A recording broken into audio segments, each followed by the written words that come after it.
whatever these are. They're probably cancerous worms of some sort, and they smell really bad. They're super sweet. Anyway, we're here at Immortals Inc. in lovely Rocky River. Yes. I was going to say Rocky Ridge, and then I was like, that's not right.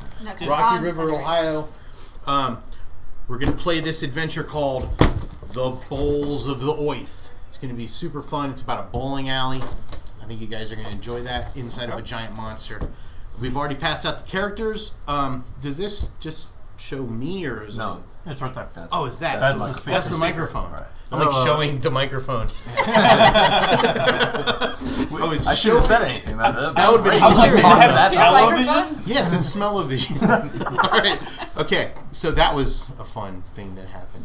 Anyway, let's just see who the characters are real quick, and then we can just jump into it. We're not going to play with all the actual rules just because of time constraints, and just about everybody is not familiar with the actual rules.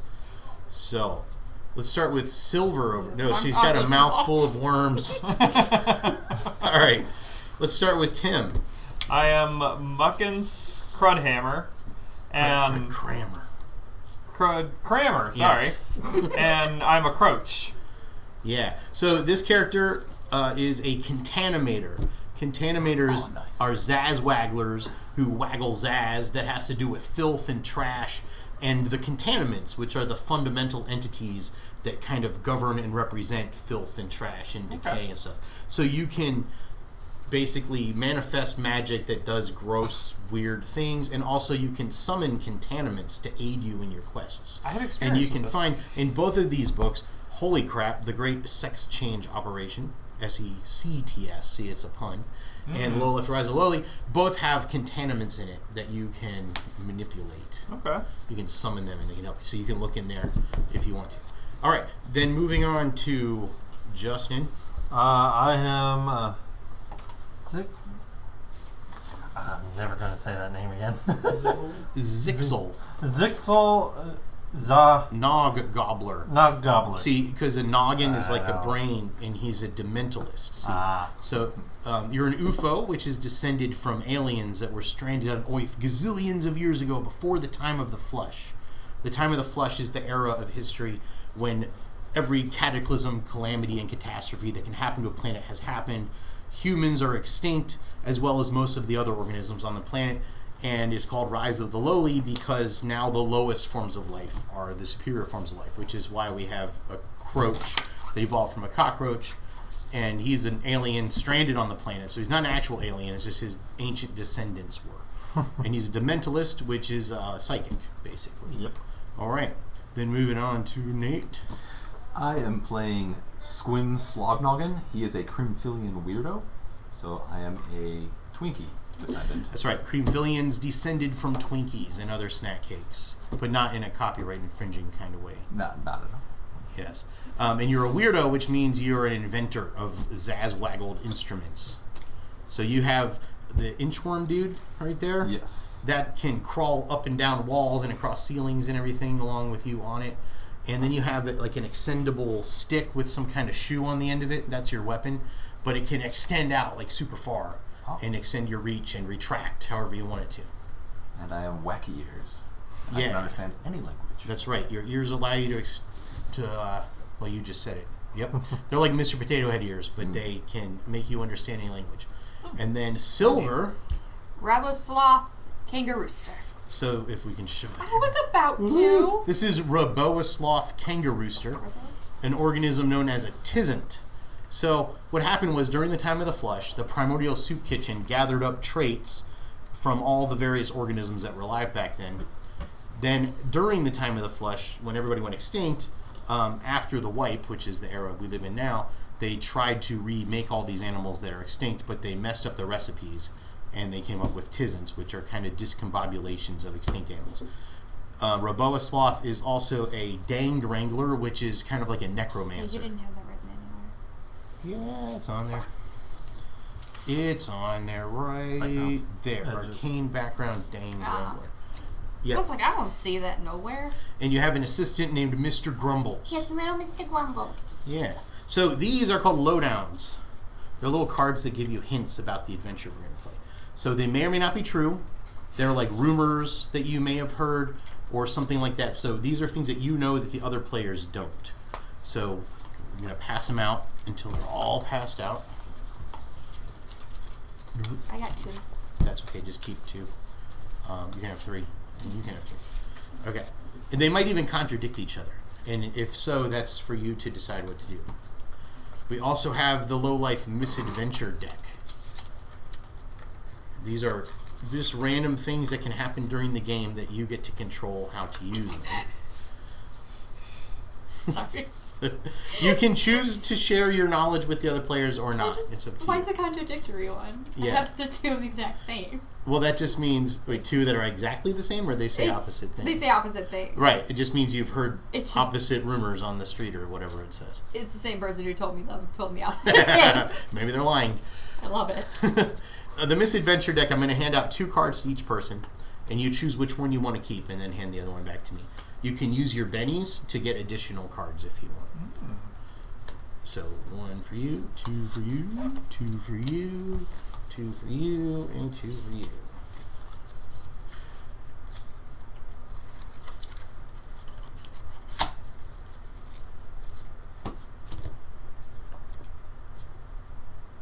I wonder if anybody's watching this. I was about to throw out the... You'd be surprised. Right? Ooh, yep, you can give me one back. Oh, I didn't hear the hand one back. Yeah, so just keep one and hand the other one back.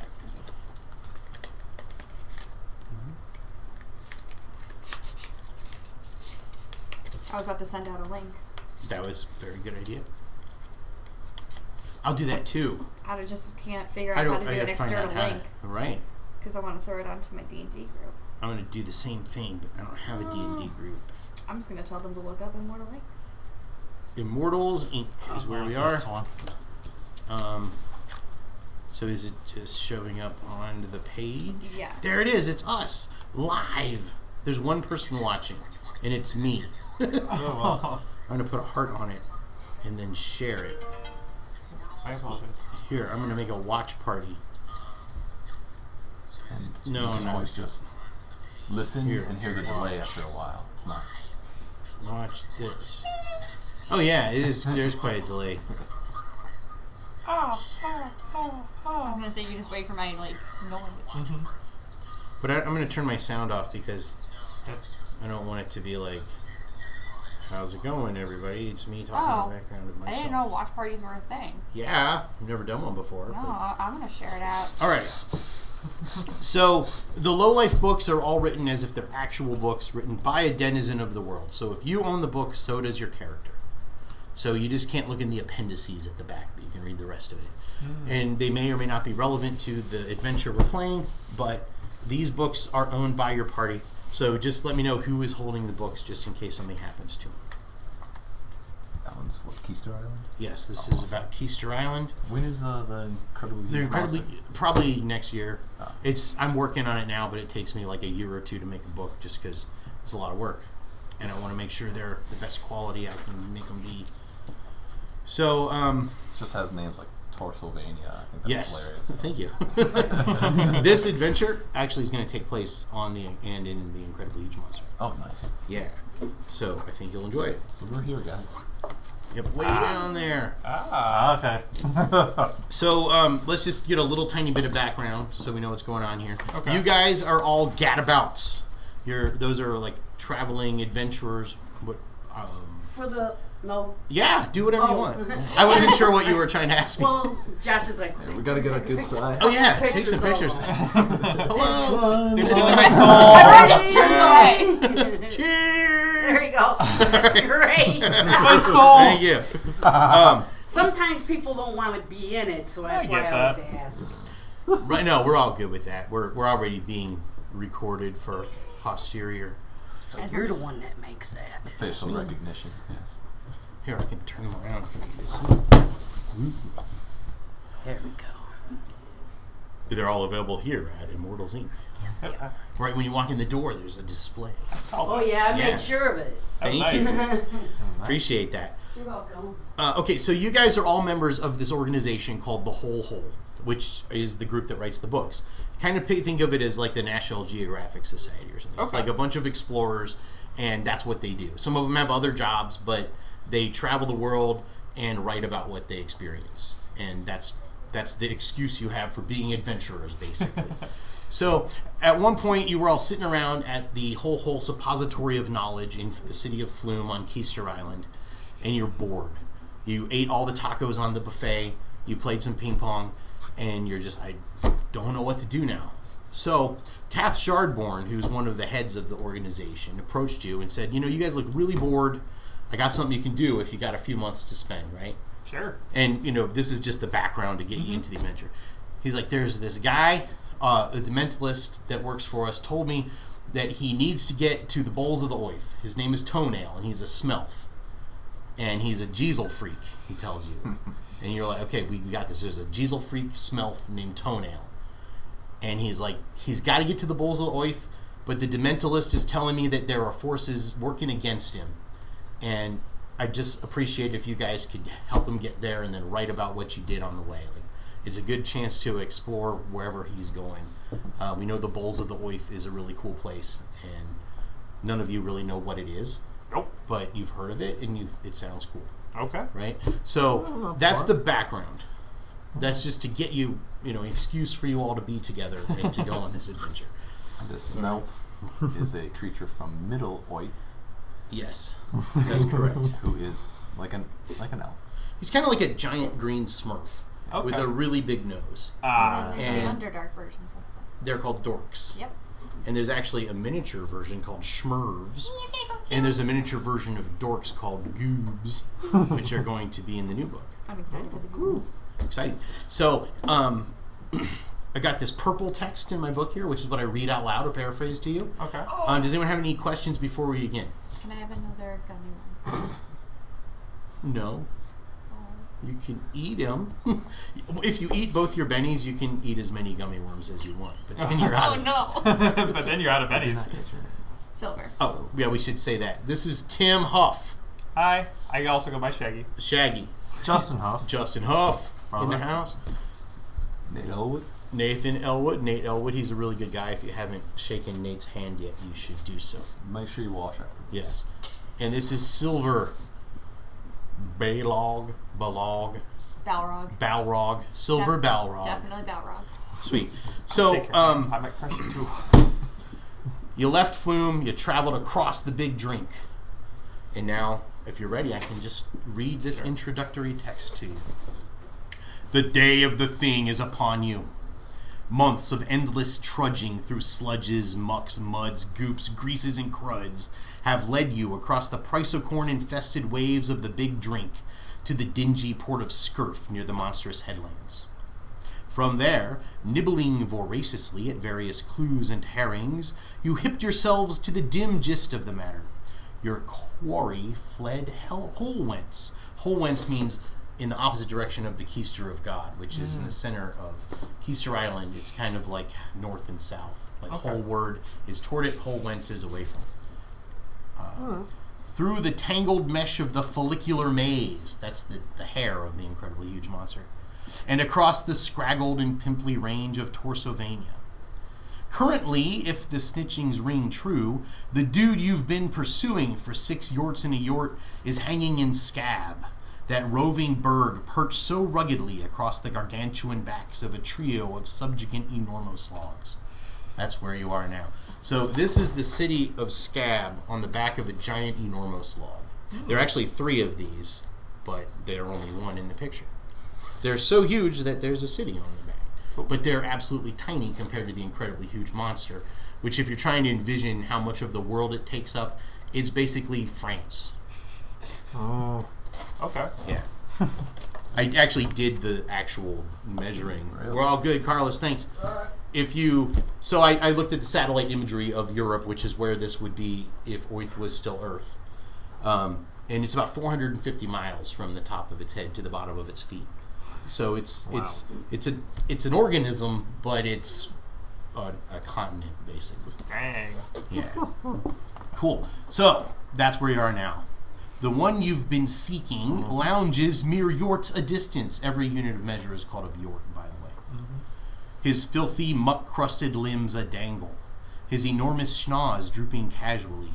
His mouth agape and gnawing luxuriantly upon a fruit. The lawn chair upon which he leans is white with green stripes. The straw plunged into his fruit is also white with green stripes. His pants don't have any stripes, but he's wearing a vest with sort of a squiggly thing going across the bottom. It's not really a stripe, but if you squint a little bit. Yeah.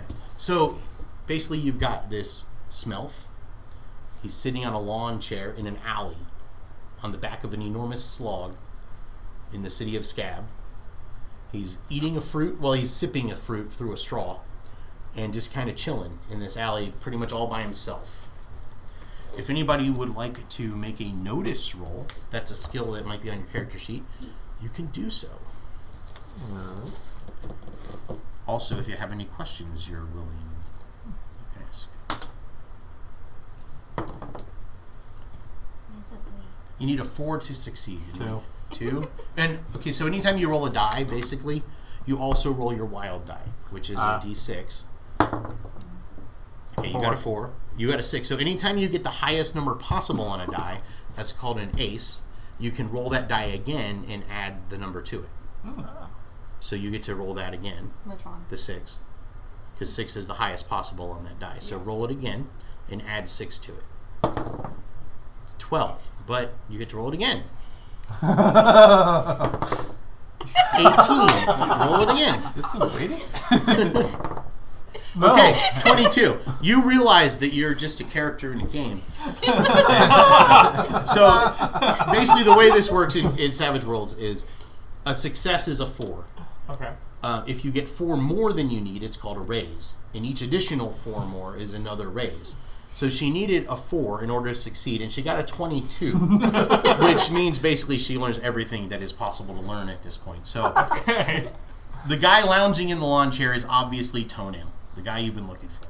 You know this because he's a relatively average-looking Smelf, but he has a brilliant lowercase t tattoo emblazoned across the front of his schnoz, which signifies that he's a Jeezel freak.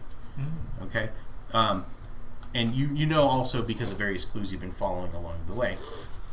However, there's all kinds of little like flower pots and barrels and things with bushes growing out of them back in this alley. It's kind of like an outdoor cafe, but he's the only one there. You notice, you guys don't notice this, but you notice one of the bushes that is growing out of one of the flower pots is not actually in the flower pot, it's actually behind the flower pot, right? And you realize, wait a minute, that's not a bush. That's a giant purple afro wig. There's someone crouching behind that flower pot. It's a big flower pot. Yeah. And, as your attention focuses on that, you can kind of see little antennas coming out of it. What's that? I'm sorry. We were looking for Toenail for which reason? Just because you are, basically, yeah. Okay. Tath Shardborn, at the Suppository of Knowledge, said that a Dementalist gave them some information psychically that Toenail needed assistance. And he's like, well, these guys are bored. Send them. Why not? Yeah. Okay. So you don't know necessarily why he's going to the Bowls of the Oath or anything like that. All you know is you're supposed to see what's up with him, and depending on your lowdown cards, you may have a different motive. But yeah. Right, so there's definitely a Croach with a purple afro wig hiding behind one of the flower pots. Okay. Can I have Mr. Grumbles go take a look? Sure.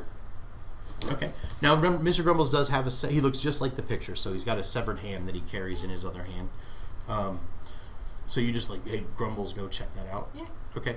Grumbles is like, that's why he's called Mr. Grumbles, because whenever he walks, he does that. He goes over to the flower pot and turns sideways and looks down at the Croach that's squatted behind it. And the Croach suddenly realizes he's been spotted, and he stands up like that. And when he does, there's a big puff in the air of cracked dirt, because his body was caked in dirt. And when he flexed his joints and his, whenever he moved, clouds of dust popped off and little shards of rust and stuff as well. And like just then, like a gust of wind comes by and carries his rancid, wafty stench to you. I breathe. He sounds kind of like you. Yeah. And you guys are like, oh, that must be Crustence's brother. Or Muckince's brother. Yeah. But he starts doing this with his hands. Like, all four of his hands, like in the air, and he's like making noises like that. And you realize, obviously, that he's a contaminator. He's speaking foul-mouth, which is the language of containments. Okay. And you're pretty sure he's trying to waggle some zazz at you. Can I zazzle some wag back? Yeah. We'll start out doing a little bit of actual I like was just rules going to have using. Mr. Grumble slap him with his hand. You can do that, but first we Just do like, initiative. No. So the way initiative works, we'll just go through at least one, so Okay. we know what we're doing. So use a deck of cards. High card goes first, and there's some other rules based on if you get the same number, black goes first. It's like reverse alphabetical order kind of thing. If you get a joker, that means you can go whenever you want on the turn. At any point, you can even interrupt somebody else's move, and you get a +2 to whatever action you're doing that round. Cool. Okay, so silver, you got an ace. Ace, you can decide to go either first or last. It's up to you. 7, 7, 7. Maybe I can shuffle these a little bit. No, they're shuffled. Okay. So, and then, Jackpot. well, then I'm going to do one for Toenail and one for the Croach. Okay. Okay, you got an 8 with Robotoslav on it. See? Ooh. Okay, Yep, so I'll go 8. you want to go first, or do you Yes, want to wait? Okay, what first. would you like to do? I'm going to have Mr. Grumbles with his hand just slap. Oh, actually, Mr. Grumbles Oh. gets his own Never mind. action time. So Mr. Grumbles goes on 2. He's very slow. But you get to go on ace. So you can act independently of him and control him. There are no other people around that you can see. There's a big wall, kind of a couple of yorks behind Then the Croach. I will go last. Okay. That's fine. Then, geez, everyone got 8s and 7s. Toenail just kind of drops his fruit, and he's like, "Do I know you?" Like that. The contaminator, he's like, "Get out of here! You better get away! I'm gonna do something real scary, really scary!" And he starts like pulsating his hands, and as he does, there's like little rusty vapors coming off of his fingers. But as of yet, he hasn't like launched anything at you or anything like that. Oh. So then it is Justin's turn. Well, Zixel's turn.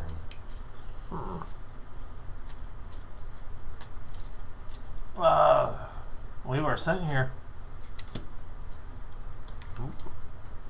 So you said we were sent. Okay, partway through your words, you're like, "We were sent here." Suddenly, behind the Croach, he's like standing up with all 4 arms, just doing this, looking really goofy, but also menacing.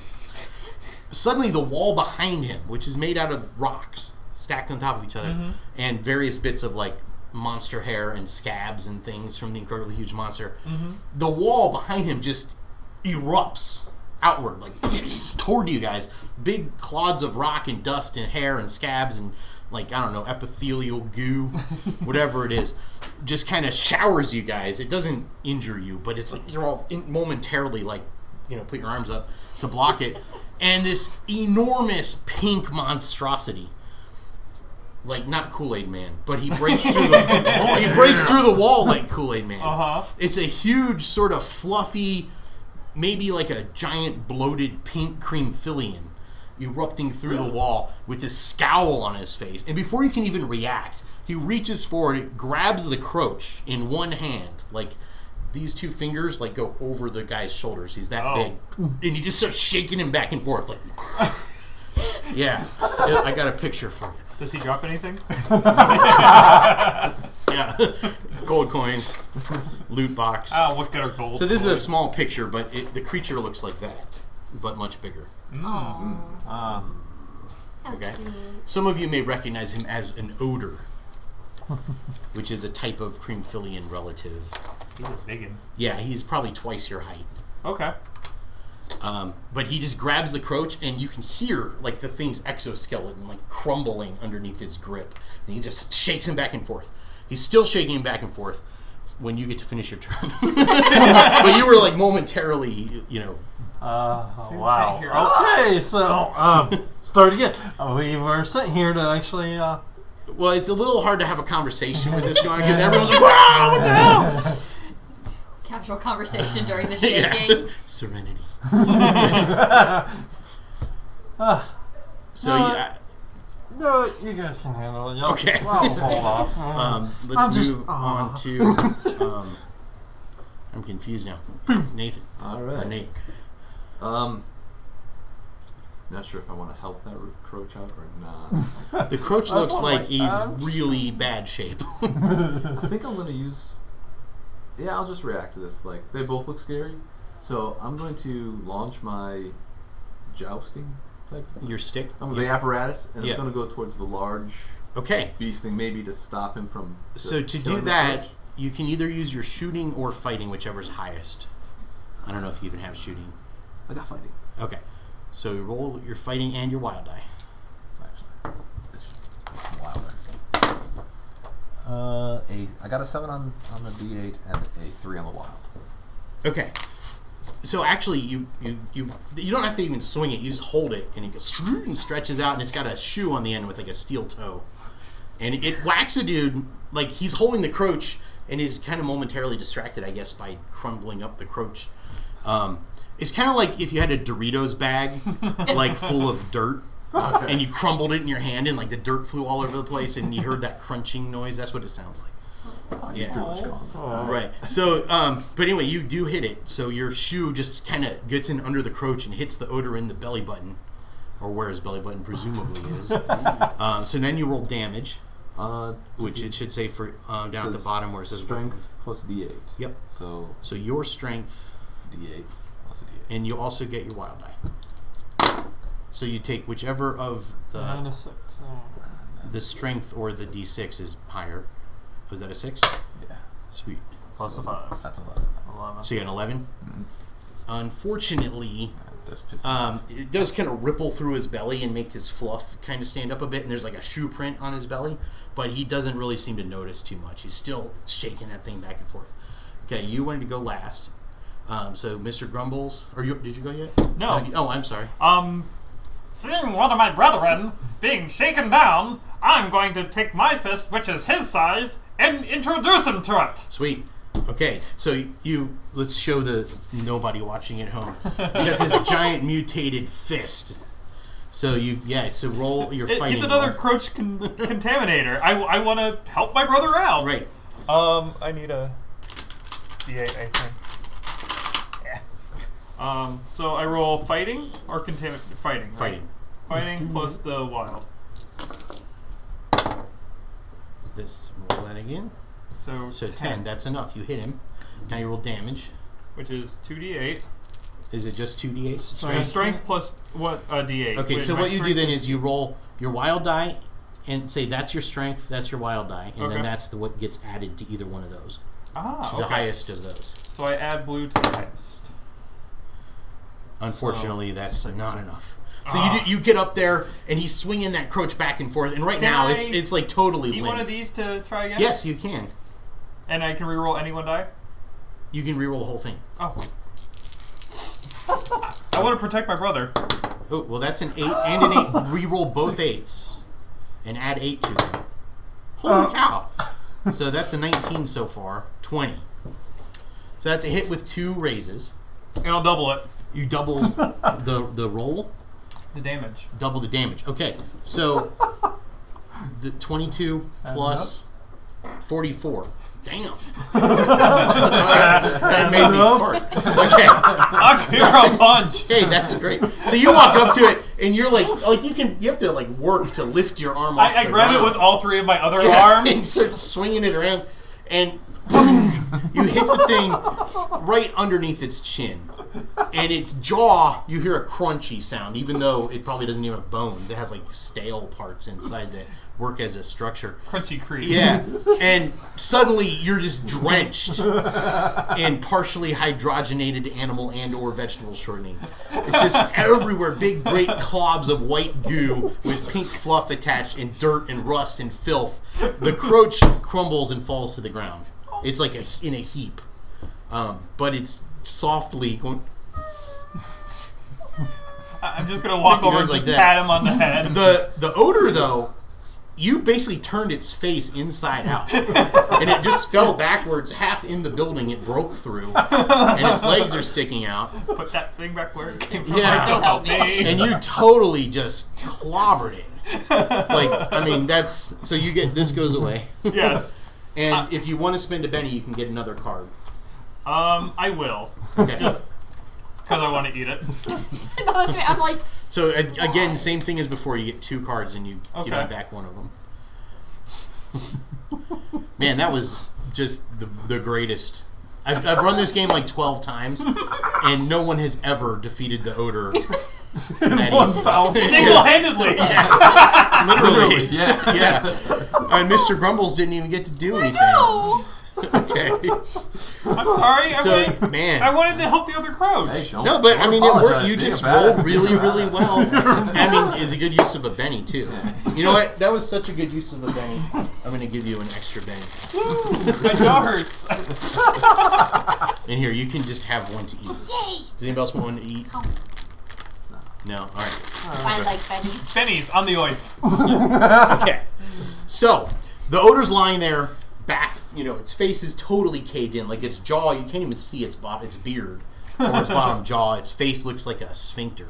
It's like inside out. You've seen plenty of those around lately. Actually, not prolapsed because it's completely inverted. It's not. Yeah. It's Okay. It's an innie, not an outie. Okay. Mr. Grumbles is still standing where you told him to go. He's like, he picks up his hand and holds it up. Like, And I just go, friend of yours? to Toenail? To Toenail. Well, you Friend tried of to yours? say that, Yes. but you see Toenail in all of this distraction Trying to is run away. running away. You see him down at the end of the alley, like just turning the corner, running.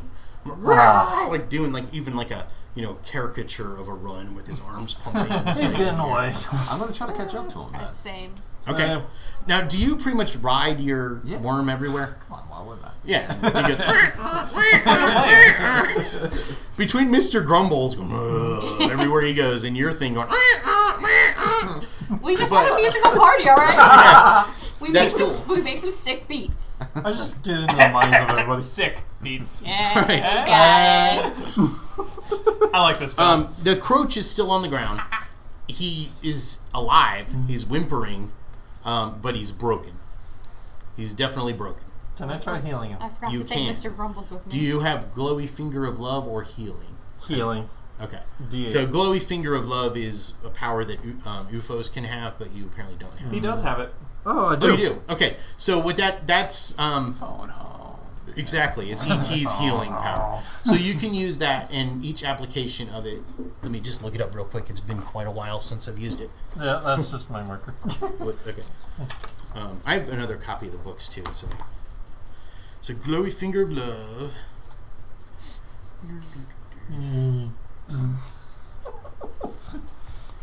Glowy Finger of Love. I have a glowy finger of death. You do, man. That was the best use of that Benny I've seen, like, ever. That was Or, well, it was the card. Yeah. I was like, I rolled high. I want to make it higher. And honestly, it wouldn't have been enough if you didn't double it. Because Really? he was pretty powerful. Okay. You didn't see out of the game. So basically, though. you can... what's your spirit die? Like, if you look at the top, it'll say that. It's one of your 8. attributes. That means you can heal 8 wounds per day. Oh. Oh, Okay? wow. So he's basically at 3 wounds. Like, he's almost dead. So you would have to use 3 of them to bring him back up to full health. Yeah, I'll use 3 spirit. Okay. Yeah, I just want to make a tally somewhere or something to keep track of that. Here, I've got pencils. Does anyone need a pencil? Pencil. Just throw the It wouldn't hurt to Sharpie. have pencils on the table. That one is dead. There's one. Come on, man. And there's one. So I totally know why he's running. So do I. So do I. Okay. We can't all know Wait. why he's running. I got 2 reasons. I got 2 as well. The Croach, the odor is lying there on its back, totally dead. So far, there's people, like, inside the restaurant, like, just a couple of worms who were eating, and they're, like, looking at the thing like, whoa, but it's only been a few seconds, really. So- Yeah. Okay. That's it. Here you go. Yeah, here, I got more copies. Can I have my tea? No, you can't have your... Yes, you can. It feels like I'm voicey. Here are more books. What? Um, Why did you ask Andy? He's closer. That's your Mountain Dew. Yeah.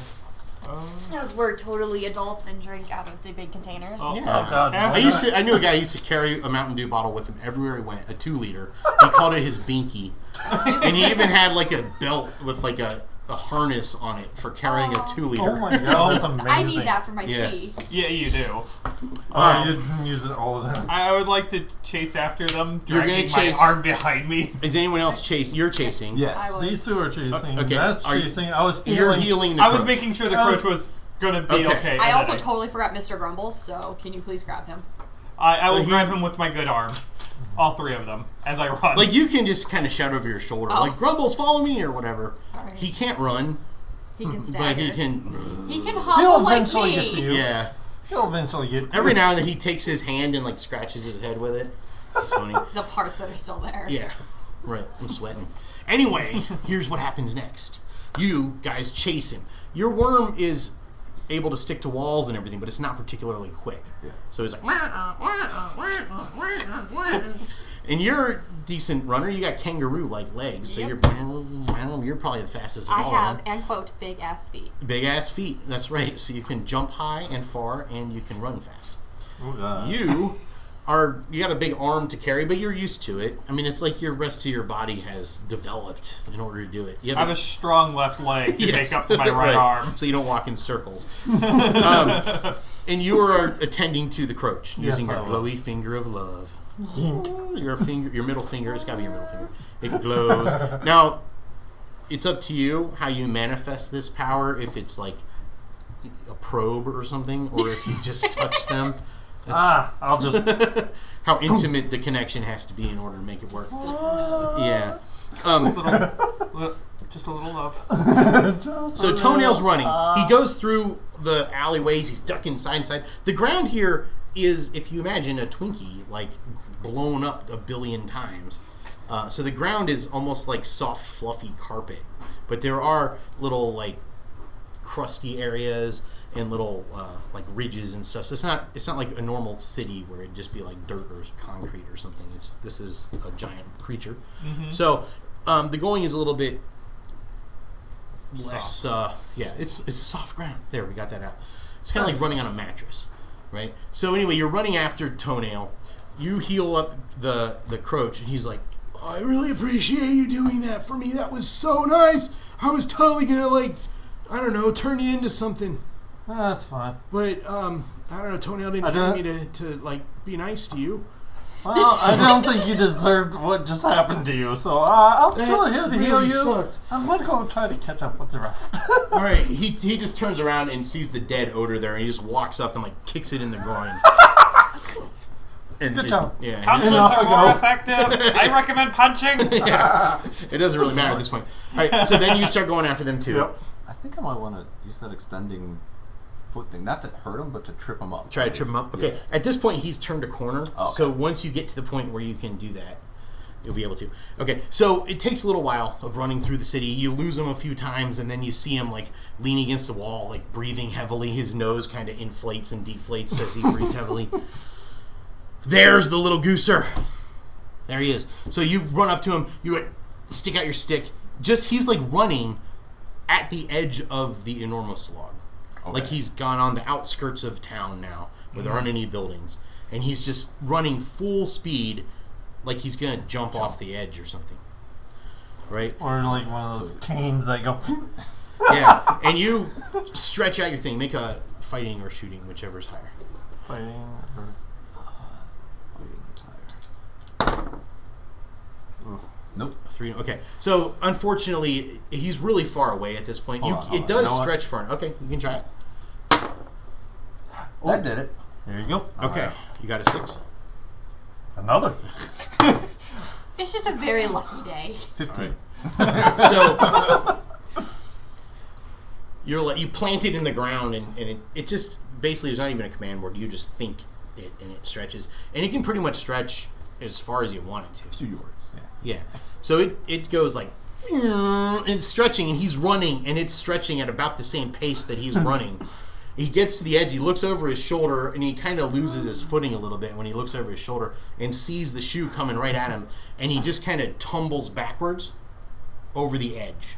But then as you catch up, though, or as you guys catch up, because you're holding your stick, he's clinging with one hand to the stick, but hovering about 30 yorts or so over the edge of the enormous log, which is a couple hundred yorts above the ground. Okay. And he's just holding on to your stick.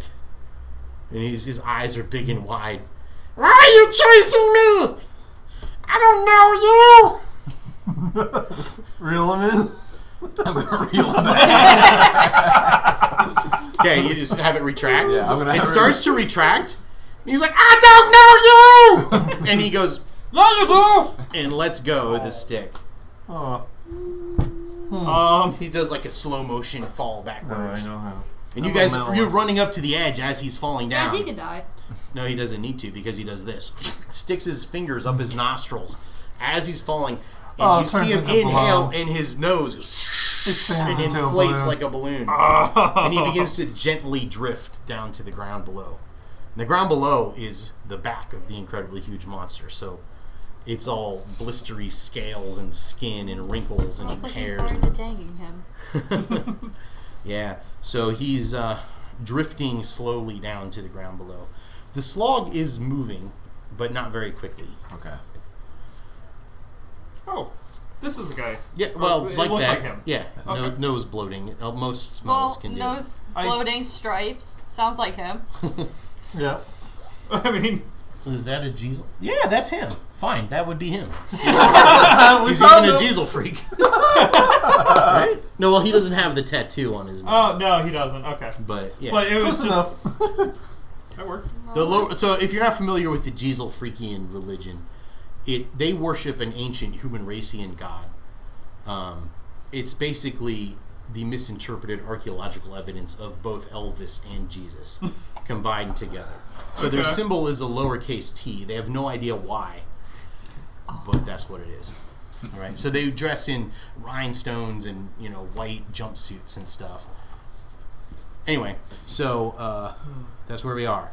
You see him slowly drifting down toward the blistered ground below. What's And you guys are still What's up the society we're part of? The whole hole. The whole, yeah. I should have just yelled, "Hey, we're part of the whole." Well, that didn't work. No. I'm not jumping. I can get down there, but I don't. I could just throw Mr. You'd be- Grumbles down there. It'd be far. It'd be far down. That's how I get Just there. eat him. Can you land? Can you land on him? Hold him down. Mr. Grumbles is danged, but Yeah. he still can take damage and become actually dead. No, not my poor little What is dang. gullet of steel? Does that just mean I can eat? Gullet of Steel means you can eat pretty much any non-poisonous organic material and derive sustenance from it. Okay. That's Yeah, your I'm trying to approach. figure out. I'm gonna what be else chewing I on a can bit do. of scab that I picked up on the way. Cool. Well, dang. Is there like a stairway?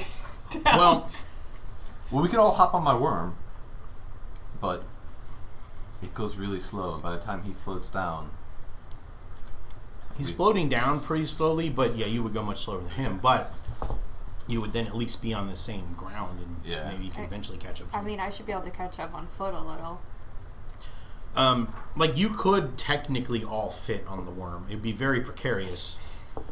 You might have to tie people onto it and stuff. Because, like, when you're riding it in the saddle, the gravity is based on its direction. right? But if everybody else is on it, you've never tried it before. Yeah. You don't know what'll happen. Can Sounds I like fun. contaminate like super sticky fingers or something? Thank you. No. I don't know what all I can do What with power? contaminate. Let's see what powers you have. You have conjure containments. That lets you bring containments basically from any source of filth or trash. You can summon them. Okay. There's a whole bunch of different kinds that range in power in a lot of different ways. Your rank is seasoned up here. Okay. So if you look in Holy Crap, it'll tell you like what. Contaminants. Yeah, there's a list of containments by pedigree, and it these are tells. appendixes. I can't get there. Well, you can for this purpose. So it's on page. I'm almost there. Page 224. So as a seasoned, you can do a second pedigree. So you can do Fex, Glumps, Morks, Sops, Wusses, Dinges, Drosses, Sluds, and Sphinx. So you'll have to look to see what those are. But I don't think any of them can really help you climb down a slog any better than you could normally. Okay. The way you got onto the slog is they usually load and unload by pulling up next to some sort of promontory or outcropping on the incredibly huge monster. Okay. They do have a series of like rope ladders and things, but they usually don't activate those while it's moving. Okay. I'm gonna hop on the worm. Okay. You kind of get behind Squig. All right. Gotta strap you all in here. I have no idea what I have on me, so I'm just gonna say I have some kind of shoestrings or something to Yeah, I mean, duct tape, whatever it may be. You guys can. There's probably no duct tape, but you can find chewing gum. There's stuff. Whatever. Right. It'll take a little bit of time to get everybody strapped in, and the worm, instead of going, it's like like that. But you try it on not really flat ground, but the less demanding curve at the top of the enormous log. At this point, you can see kind of off in the distance that Toenail has landed. You just see him. He isn't running away because he's several hundred yorts away from you by now. But he's just kind of watching the slog go. Okay, so everyone is on? Yeah. Yeah. Okay. This is really And down. it's very slow going, and it's extremely scary. Because basically you're going down the side of this enormous creature face first. But your gravity is working. Like it is fixing you to the plane of the worm. Nice. So it's like it makes all kinds of squeaky noises, but eventually everybody makes it down safely. You take a big collective sigh of relief and wipe the sweat and various other secretions from your brows, those of you who have brows. And I wipe it from my backside. yeah, you're probably a bit of a distance away from Toenail now, but you at least know where he was when you started. We'll see if we can pick up his trail. Okay. Yeah. We'll track him down. Well, here's the thing.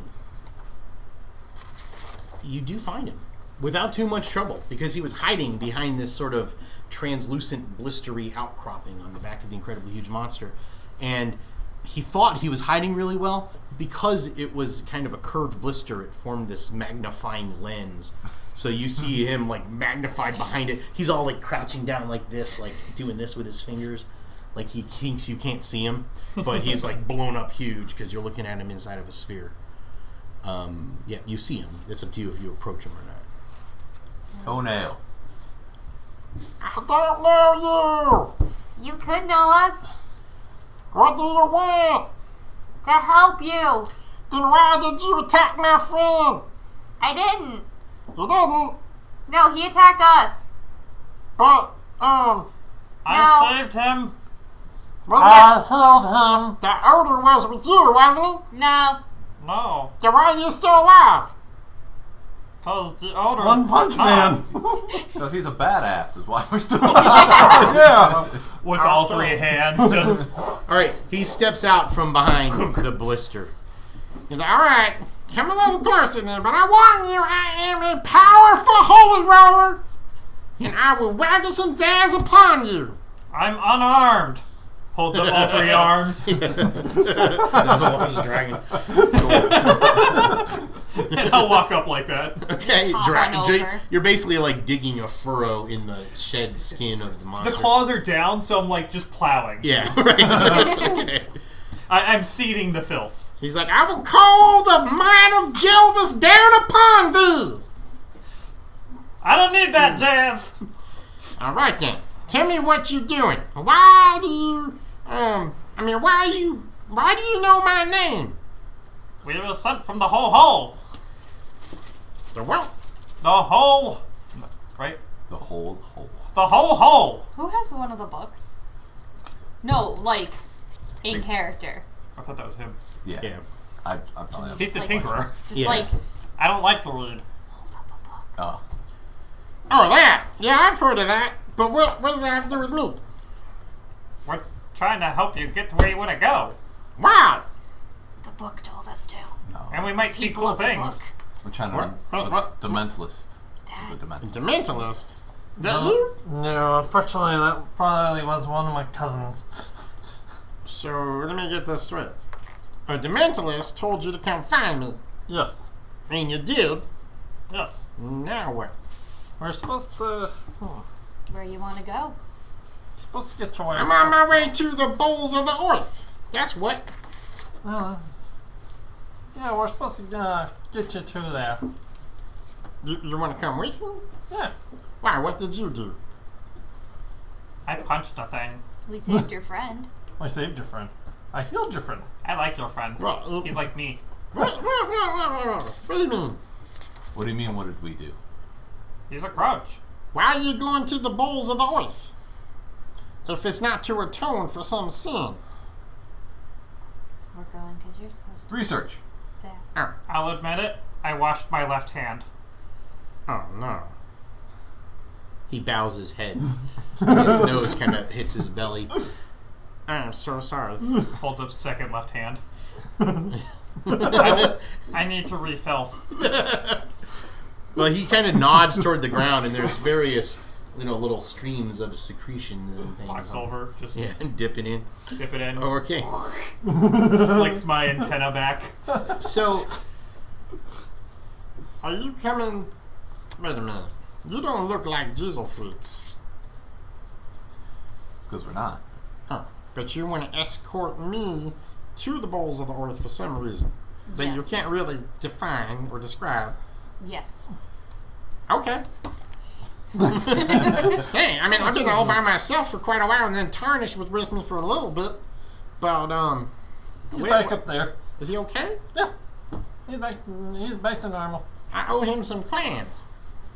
Oh, well. We'll take care of that later. Why did you have a bodyguard? 'Cause Peeps is after me. Well, obviously. Who'd you piss off? I'm not Why are really you looking at comfortable. he kind of looks like he's looking to see if he can trust you guys. Holds up 3 hands. Yeah, he's like, I don't really feel like we know each other well enough for me to divulge that information. Seeing as to how it's possible that you're all working for, Daddy Jello Donut. I mean, Daddy Jesselbone? that's not what I said. So anyway, I guess we should start trudging on foot now. This is gonna make me late. Oh well. What are you gonna wait for? For atoning for my sins at the bowls of the earth. Means you'll have another sin to atone for. Dang it. So what is the bowls of the earth? So he starts to walk in basically a direction. It's hard to tell which direction he's heading, but it's kind of in the same direction that the enormous logs were traveling. Well, The bowls of the earth. He basically, I'm just going to use my normal voice Yeah, I to get describe that. this part. He explains to you that it is a very holy site, and it's a place where Diesel freaks go to atone for their most grievous sins. And this is just conversation he has along the way. Yeah. You do get the sense that he doesn't really trust you yet. So he hasn't really told you like what sins he's trying to atone for, or why he left Flume, or anything like that. But he's pretty guarded when he talks to you, and he kind of tries to walk behind you guys so none of you can sneak up on him. But yeah. So these are some bleak digs out here. Great gobbed scales of gristly flesh. Dibs on the bandit. Give way to vast expanses of snow-like powdery scurf. That's a cool word for dandruff. And enormous curled flakes of dander and grime.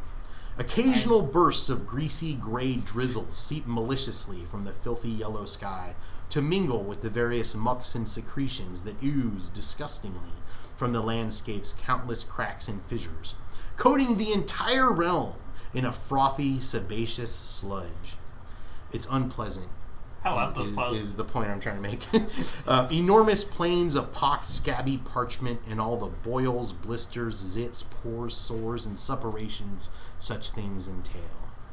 So that's several days of traveling across turf like that. As you're getting to know each other a little bit better, if anybody would like to make a persuasion roll, you can see if you can get Toenail to open up a little bit more. Would anybody care for some grapes? Yes. Good. I will attempt to persuade. So will I. I needed 4. 4. I rolled a 4. See, I am untrustworthy in this guy's eyes. okay. So, is 4 the highest? I don't know what I'm 6. supposed to roll. I'm just, What's It's your a skill. persuasion? You might No. not have it. Nope. 6 is the somehow the highest. pretty goth lady can't persuade Okay. anyone. I persuade him. Well, Toenail left Flume quite some time ago. You already knew that. Mm-hmm. He tells you, though, that he's on his way to the Crack of Doom, where he intends to enter the innards of Torsovania and visit the Bowls of the Oath, which you already knew, wherein he will attempt to absolve himself of a horrible sin. But when you press it a little bit and be like, what horrible sin? He's like, I don't want to talk about it. So his plan is to go to the Crack of Doom, which is, well, it's the monster's butt crack. Right? There's a city called Crackport at the base of it, which you guys know about, but none of you have ever been. None of you have ever been here at all on an incredibly huge monster. He does tell you there's a little bit more to the story that he might open up with a little bit more, but he's still a little leery of you guys. But you spent a few nights traveling together, and no one's killed him in his sleep or anything, so he's starting to loosen up a bit. That's good. If anyone has any specific questions you might want to ask, I might be able to answer. He tells you the sin is really, really bad, but not what it is. So some of these rumors. I don't want to press him about the donut person. Just for our own safety type of thing. Approaching it that way, there is a... Okay, so you guys are sitting around. You made a little campfire out of some crusty, flammable material you found. Like a bit of callus or something. And you're sitting around there roasting those little slug-like things that show up in all the pictures. Roasting some of those on some bristly hairs that you found. And he's, getting a little looser. And you say, hey, what's up with this donut guy? Or whatever you say. How do you want to do that? How about this? It's been a few days. I don't see anybody following us, but that doesn't mean... that... I forget the name of the creature. The odor. The odor. Yeah. Since the odor came by. So, just wondering, if somebody sent an odor after you, who'd you piss off to make that happen? Probably Big Daddy Jelly Donut. I don't know for sure, but I imagine that's who sent it. See another diesel freak? Yeah. Yeah. Anyway, he's involved in all this, and he's trying to stop me from getting to the Bowls of the Oath for some reason, but I don't know why. I mean, I kind of know why. But Why?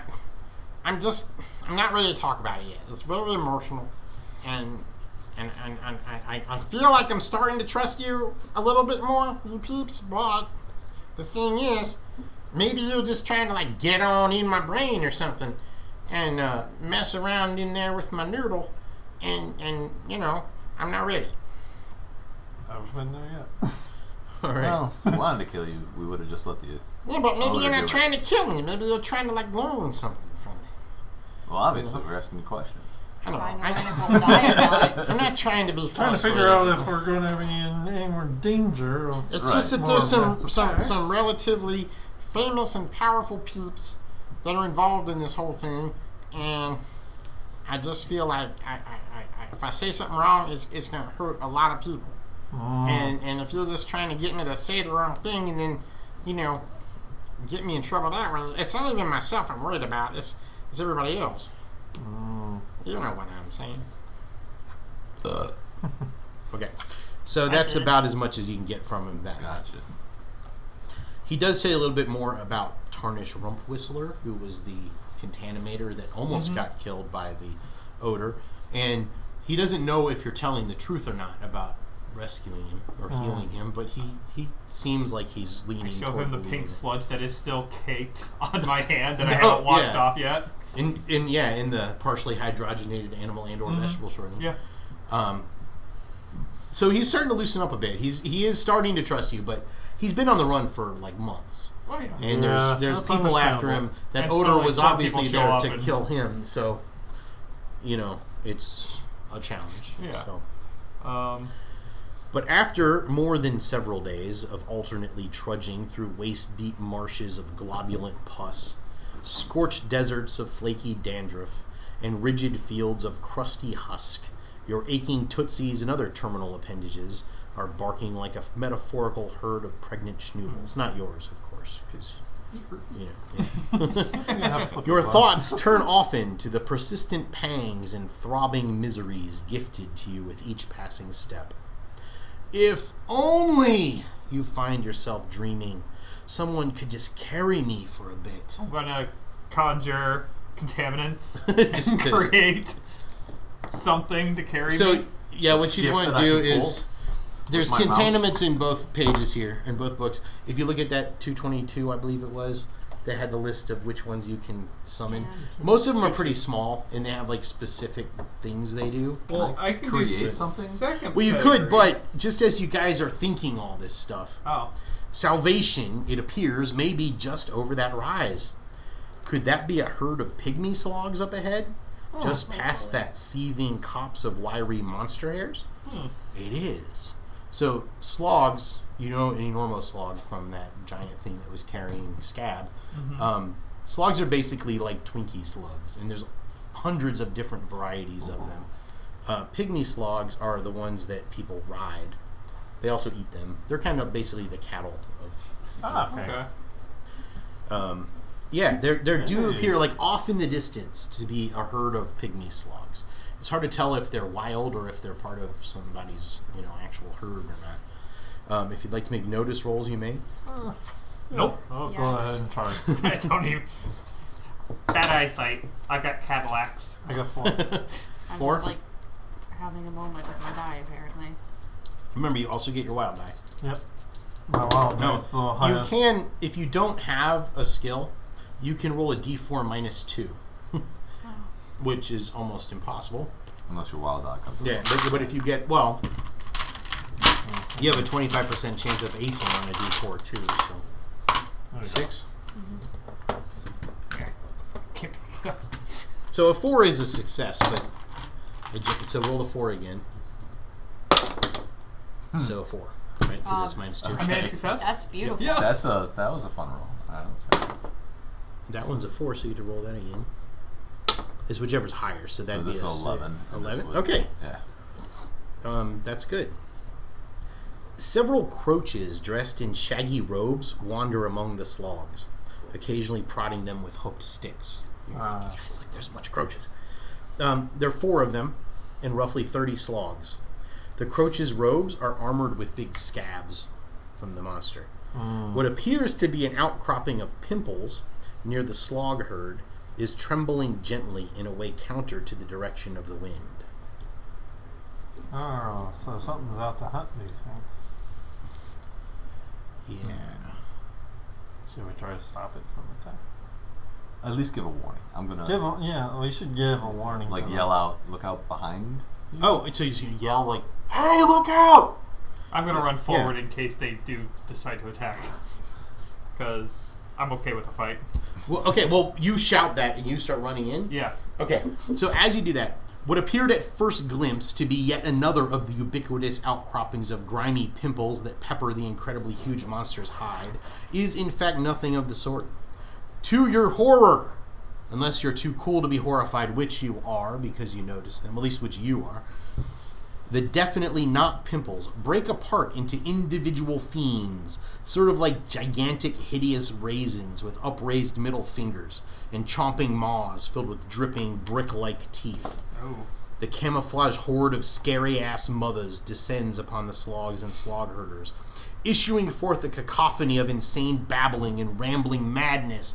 As they shuffle, they do this with their arms like, "Rah," and they go, and it's crazy. And you can't really see it from here, but you've heard of these things. Their eyes like spin around wildly. There's one right there. God. And I have another one I can show you too. So it's up to you guys, like how much do you want to actually do the combat with these, or do you want to? So there's another one. Yeah, that looks like a bad Yeah. So let's at least start it. You shouted a warning at the slog herders, so they all kind of look around real quick, and then they put their staffs out. They're still a little bit of a distance away from you, but they now see the scary ass mothers, and they're not getting ambushed. Cool. Okay, so we'll start with you. Let's just have Mr. Grumbles go on yours as well. Yeah. It's easier that way. King. Ace. 5. King. And then the slog herders and the scary ass mothers. Okay, so the ace is first. I imagine this guy fancies himself a bit of a knight, so I'm gonna joust right on in there and hit one of them scary ass mothers. So you can use your stick from a distance if you want to. Like you can move and That's what extend I your want to stick. charge in like a. I would think at that knight. distance though it would be a shooting roll rather than a fighting roll. Okay. I don't know if you have I shooting. do not have shooting. Okay, so it's a D4 minus 2 then. Alright.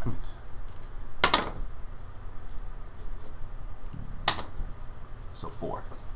That's enough. You whack one of them. So roll damage. Nice. Like your stick, you're like, I mean, a couple hundred yards away still. Yeah. So it's like all the way across the parking lot, basically. Impossibly long stick. Yeah. It like arches. If I had a nickel for every time I heard Yeah. that, I'd have like 10 cents. I go with the highest of it, right? Yeah. 6. Okay. I wonder if anybody's watching. Is anybody watching? I don't know. Oh, that'd be cool. I'm eating grapes. Yeah, people just get to watch us eat grapes. And check to see if people are watching. Oh, yeah. Yeah? Hi, people who are watching. So You'll hear this in about 5 seconds. I completely forgot we were even streaming. Alright, so your stick to have a moment of, oh, wait. launches like hundreds of yards across this like debris field. Whacks one of the scary ass mothers. Like it's so far away that you can't even really see what happens. It just you hear like a noise, and then the thing's lying on its back. All right, so Tim. Muckets. Bees! Cripes! This area is infested with bees. Let's get out of here. Everybody flees the vicinity. Nice. You know, I have this really nice card. I'd like to use it I'm at some gonna point. get that card. They've been doing well for me. Yeah, they have. I would like All right, to use my so- card at some point, Tim.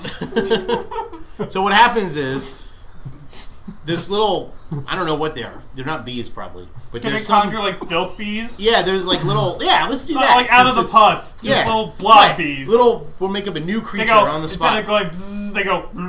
Scary ass mother falls. Yeah. The one I hit falls into the hive that you created. No, it kind of hits the ground from getting kicked in his face, and as it hits the ground, it just belches like, and out of its gullet comes this swarm of whatever they are. Some little contaminatory flickers, like little speckles in the air. You're not sure what they are, but they totally panic everybody, even the scary ass mothers, who their whole thing is like panicking everybody else. But they just scatter. Do this with their arms as they run. Their eyes are spinning around. These guys are getting closer as they happen. But everybody flees, including you, and including the slogs, and including the slog herders. Everyone just like takes off in different directions. You guys that are running in, you're like, whoa, we're not getting up there. No. The slog herders are like, wah! And they start running in the other direction. Look, guys, I did Scary ass something mothers cool. run the other direction. Oh crap! Yeah. Ooh, and basically the mothers run until they're like beyond the horizon and you just lose sight of them. The slog herders kind of regroup a distance away. The slogs even got panicked. Because, that's what the card said. So, right. So you guys, like everyone's hearts, I don't know how many hearts you guys have, but at least one. I don't know about you. You're a thing. But anyway, you guys settle down a minute. There's like the flop sweat stink coming off everybody. As long as they're not after us. Toenails, like his nose is all shiny and like I forgot about my Toenail. head. Mr. Grumbles is the only one who was just still standing there. He was still like lumbering towards them, Yeah. like, what's happening? And I was just told to walk. Right. So, the aftermath. The scary ass mothers are gone. At least we stopped the herd. Yeah. The ambush. So you do see the slogs and the slog herders over there. Outside, we approach them and ask them for a ride in return for saving them. I hope. In a way. So you walk up in their direction? Yes. Like, just normal walking, Yeah, not just like defensive or calm walking, as Okay. opposed to run. There's monsters. Cracking his knuckles like.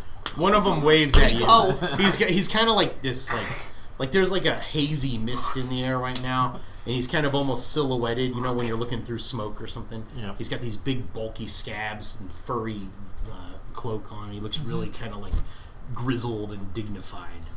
And you come up to him, like near him, and he raises his hand like this, and he raises another hand like this, and then he raises his two other hands because he's a croach. Oh, hey! Hey! That was, like, so cool of you to, like, I know that was you. I did that. Oh, right on! He comes over and gives you, well, 3 anyway, because your other one's huge and will kill him. And I raise it up and offer. Oh, hey, why not? He does all 4 on it. My name is Agnard, and these are my buds, Chisel, Fleep, and Ob. And, yeah, that was super cool. Because I know that swarm of whatever those things were, they smell kind of like mustard, and they look kind of like little specks of mustard, but for some reason, we were like, if those things sting us, we're going to be so much in pain. Even though we have exoskeletons. You know? So anyway, thanks is what I'm trying to get at. No problem, man. I'm Muckins. These are my merry men. Oh, well, hey. So, thanks, everybody. Hey, we could have kids watching. The other 3 dudes. Yeah. We were literally just showing pictures of someone flipping someone off. I know. Like, come on. Right on. That's So, shoving my face full of grapes. I'm totally participating. so if you don't mind me asking, I don't really see why you would mind unless you're up to no good, but you don't seem like you're up to no good, because if you're up to no good, you wouldn't have rescued us. Right? Right. Right? Right. I believe that. I He's think like I'm up said- to no good. Yeah, so what are you doing out here? We're heading to the crack. Whoa, you're heading to the crack of doom? Yeah. Why? We got a friend who did something that he won't tell us what it was, but he needs to go there and atone. Oh, you mean he's going, like, to the bowls? Yeah. Oh, dude, there's totally a shortcut. You don't need to go all the way to the crack of doom. Really? Yeah. Can I use Streetwise to see if he's lying? You can try. Wait, let me roll it so you don't know if you succeeded or not. Okay. Wait, I have what- a D8. So, D8 plus your. No, seriously, this is a shortcut. You're not sure. I'm going to wander over to him. Okay. Because he called me over. Can I just do report? Report? Yeah, no, you can. Never mind. That's only reading mood. Never mind. I've heard of these guys before, and some people told me that you can't believe a damn word they say. But he's a crouch. I like crouches. Yeah, well, we've met shitty croaches before, too. You know. Over here. Let's just see if we can get some animals off him as gratitude. Maybe pay him some few clams, and, you know, thank him down our way. Well, hey, you guys totally don't have to pay us if you want some slogs because you saved our lives, and we are happy to let you borrow some slogs. Muckins, come here. I'm going to walk over to Turkey Foot. No, I'm not Turkey Foot. I'm sorry, I forgot your name. Roboa sloth. I've only been traveling with you for months. Roboa. Yeah. Roberto. Robo. The slug, those guys, they're good. I heard they're really good. 10 out of 10 trustworthy. I walk up to him. What do you think? I think they can be trusted, but I have no idea. Ah! We'll take some. We'll take some of the beasts.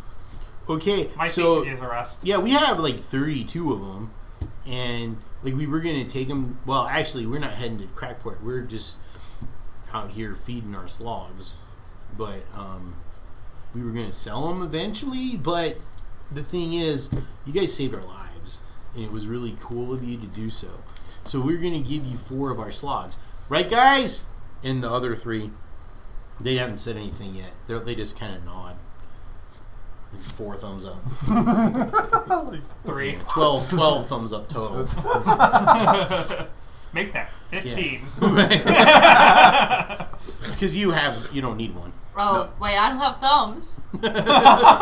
That's true. I have just little soft I things. just turn to you and go, But you have Mr. Grumbles. Yes.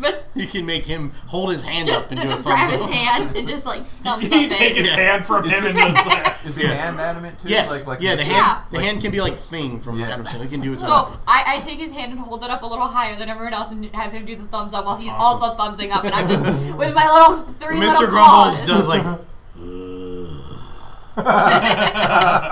Because someone had to mention my lack of thumbs. Yes. I didn't mention it, you did. No, but you brought you.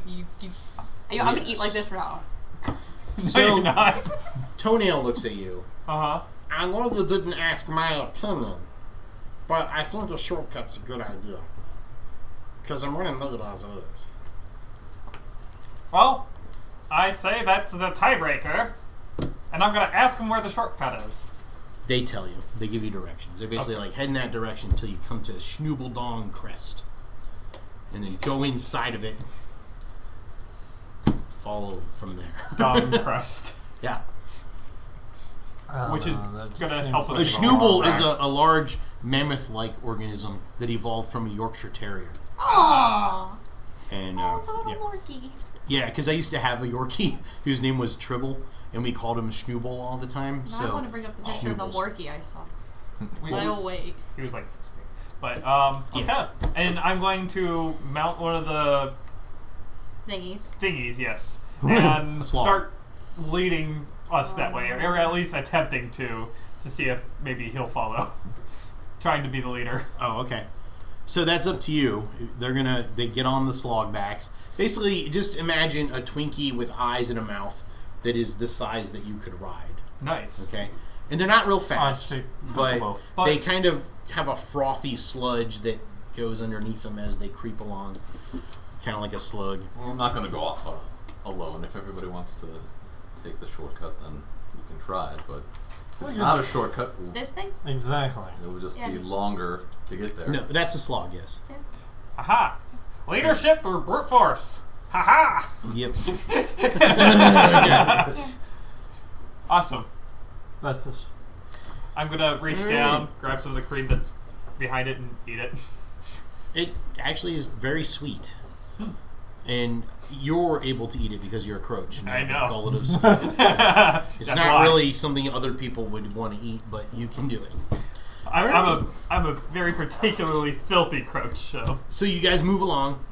We've only have an hour and a half left, so I'm going to yeah. trudge a little bit. All right, so you go past the slog herders in the direction they told you to go, which is perpendicular to the direction you were traveling. Okay. I believe it. This sense. is seriously discouraging. As if the scabby desert plains weren't bad enough, now you find yourselves trudging through cracked and blistered integumentary ridges and calloused hills of stippled acne, broken periodically by the occasional wispy tuft or bristling copse of spiraling back hair. Yep. For 2 days now, you've mucked and shumbled your way through Really this went the wrong funereal way. sludgescape. Ooh, funereal sludgescape would be a cool band name, too. All right. Dibs. Periodically encountering one or another of the various landmarks described to you by the itinerant slog herders.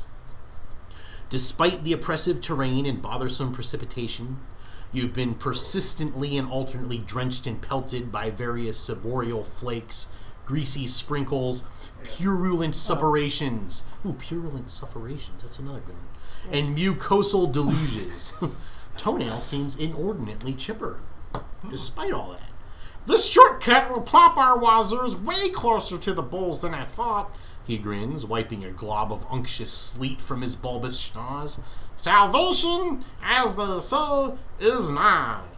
Spotting a bulbous and overhanging crust of some sort on the horizon ahead, he giggles. There's Schnoobledong Crest! The slog herders splashed some juice to the point that our approach lies hence. At the seat of that thing! Let's cop some doughs and eat those rippled scoots over there, and Jovis willing will be there by breakfast time tomorrow. I don't know what he said, but I'm excited. So he basically said, there it is, way on the horizon. Let's camp here for the night and get there after breakfast. Okay. Okay. How did you not understand that? All right. So basically, it's like this big calloused ridge that gives you some shelter from the sleet and the gray rain. Okay. Excuse me. If anybody would like to make a notice or tracking roll, or a survival or knowledge of fungus roll. Oh, come on. Just give me what I have. Notice. -2 on this one. -2. Nope. Wait, I rolled a 5. I got Does 8. that count? Yeah. Well, you get a -2 on it. Oh. Yes. I rolled I 8. got a 6. Wait, do you get the -2 on the wild die, Dito? Yeah. That's what I thought. Okay. You got a 6? I got 8. Also, I have keen hearing. All right. Does the Evidence, Does the keen hearing matter for this one? I'll let you know. Okay. So evidence, there's various footprints around here. There's also some chewed up bones and a few swipes of what could only be greenish dung. Indicates. Hello. I was just curious about Yeah. the game. I thought it was Dungeons and Dragons for a No, second there. you're welcome to join us if you want to drop in. I got 5 minutes. I'm just gonna observe. Sure. If you guys don't mind. Cool. All right. So you notice that this is probably a place where scary ass mothers have camped in the past. They're not here right now, and you look around a bit to make sure they're not here. Also, you notice there's quite a bit of various types of fungus growing around here, like mushrooms and these weird, broad, like pancake-like things that are cropping out of the edge of the giant calloused ridge. They're on the back of a giant monster that's like the size of France. Okay. Okay. So, none of you really know how, but you're pretty sure some of the fungi around here is either edible or useful in some way, but, you know, none of you have that sort of skill. I would eat some. You gonna eat some of it? Yeah, I'm just going to eat some. Okay. So, the pancake-shaped ones, Uh-huh. they're very rubbery, but they're pretty tasty as well. But nothing weird happens to you when you eat one of them. Mm-hmm. There are some strange, like, green-capped ones with white spots. Ooh. And you eat one of those? Yeah. They Okay. match my arm. Yeah, like, you eat it, it goes kind of, like, tingly down your throat. Like, almost like when you throw up in your mouth and re-swallow it. Like a good cough. Yeah, right. And it kind of makes you feel all warm and cozy. And there's this noise, like, bling, that just kind of comes out of nowhere when you eat it. But you don't really feel any effects beyond that. Gotta gather a few. Gather a few? Okay. Hey, that might come in handy. You get, roll 2d4. 1. 1. You find 3 of them that Okay. are not too smashed or destroyed. Okay. So, as you're sitting around the fire that you've made out of various slabs of scab and such, Toenail seems really like he's in a really good mood. So if anybody has any questions they want to ask him, now might be a decent time. Yeah, that's my minute. Can I ask him if he how excited he is? Just his general level of excitement right now. I'm super chill, man. This is really... Well, chill's not the right word. This is jazzed. I'm jazzed. He tells you, yeah, he's pretty excited. You can tell. He's like shaking and he's So like you're ready stomping to get his your feet. jazz straightened out a little bit? Maybe? Make a persuasion roll. Does anyone else have persuasion? I No, can't I help don't. Does anybody have persuasion? I do. Yeah, Okay. I'll give it a D6. shot. Might as well Okay. be negative. Oh, yeah. Well, it's a Hey. 4. I did at least a 4. Yeah, so roll the 4. Re-roll that one. 7. Re-roll it again. Okay. So if 11. you I roll got a an 4, 8. you Minus re-roll 2. that 4. Okay. All right, here's the thing. I'm going to use my own voice just so you can understand what I'm saying. Yeah. All right, so he tells you that until recently, Toenail was known as Big Daddy Toenail. Okay. He used to head a group of Jeezel freaks investigating the unusual colors and patterns that decorate the walls of the Grumble Rent and the Slog Cleave, 2 of Keister Island's deepest and most mysterious fissures. And you're like, man, I kind of remember reading something about that at some point. And you remember inside the whole hole there, the book about Keister Island, those are mentioned. So you can look it up if you want to. I believe it's on page like 28 or something, but I can find it for you. He also tells you a few other things. Something that he discovered there led to the demise of the rest of his group and his excommunication from the Jesulfreakian Church. Oh. Jelvis hasn't seen fit to gift him with any of his formerly potent zazz since then. And you notice, thanks guy, he told you guys, like, I'm a powerful holy roller, but you haven't seen him do any magic the whole No, time. he hasn't even been rolling initiative. Yeah, he has. Oh, But, okay. He won't tell you what happened. He's still not ready for that. But he does say that Big Daddy Jelly Donut, who is the head of a Jesulfreakian sect that venerates the patron stain of absurdly complicated revenge schemes, is trying to prevent him from atoning. So this could be the reason, huh? Yeah. So he says something really bad happened at the Slog Slip Cleave, and I'll find a little section about it if you want to see what's up. I'm gonna go up to his character, and I'm gonna go. Now, I heard from a reputable OFO in Flom that he's really a shape-shifting MILF in disguise. This paragraph is about the Slog Slip Cleave and the Grumble. Because that's the most important thing to talk about. Well, Wait, are you saying that out loud? I'm saying it secretly to him. Okay. There's a way to check that. And I wasn't supposed to tell anyone until I believe the moment is right. And we now know more about this person, and maybe I think now's the right moment. There might be a way to tell that. So you can just read that out loud if you want to. That's just that one paragraph. The uh, last paragraph, yeah. This. This whole section. Okay. What is the Of particular interest in the Westenheimers, Holy Rollers, and other scholarly types are the parallel chasms of the Slog Slip Cleave and the Grumble Rent, both of which live considerably wholeward of Ho, between the speculum and somewhat unusual. Nobody's ever found the bottom of either of these fissures, leading many to assume they're as deep as the Keister itself. What sets the Slug Slip and Grumblorent apart from the other Keisteran fissures are the strange diagonal bands of color decorating large sections of their chasm walls. Westenheimer suggests that these stripes reveal various stages in the history of the Keister Island from a time before the Keister was created. Each striation, they say, is a different mineral deposited by whatever natural or gaudy forces reigned at the time and presented for our perusal when earthquakes caused large slabs of the normally smooth canyon wall to fall away, revealing the older stone beneath. Righteous Daddy Below Suede Snooze of Diesel Freaks. Blue Suede Snooze is his name. Oh! Okay. I get it, Blue Suede. The Righteous Daddy is like the Pope of the Diesel Freaks. Okay. It's a mouthful. Though. It is a It's a mouthful. drink of poop. Offers a conflicting hypothesis, suggesting the sparkling walls are hollowed ground, sacred jumpsuit patterns scribbled in Jelvis's blessed sketchbook. A cave near the Grumblorent is home to a sect of Jesulfreakian tailors and colorists, toiling night and day to recreate the holy remnant depicted on the chasm walls. Okay. Wow. So that's what you get from that. Mm-hmm. That Toenail used to be one of those Jesulfreakian tailors and colorists who were trying to discern what all the patterns on the wall meant. He made some kind of discovery there, which led to him being excommunicated. Ooh.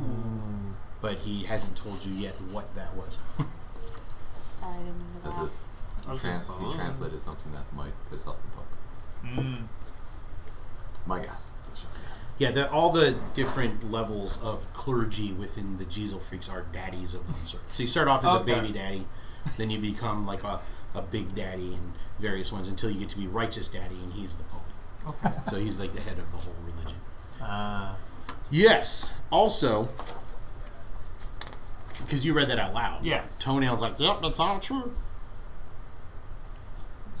So, what did you find? Well, let me find something here before. To make sure, because I don't want us to run out of time. I know. But I also want to make sure that you get all the information that you're supposed to get. Don't worry, I'll just All right. surprisingly Basically- use a card and reveal everything else. No. Yeah. Let me use this card. Okay, here we go. All right, I'll jump ahead to this little part so that you can get this information Okay. because you guys rolled really well on those rolls.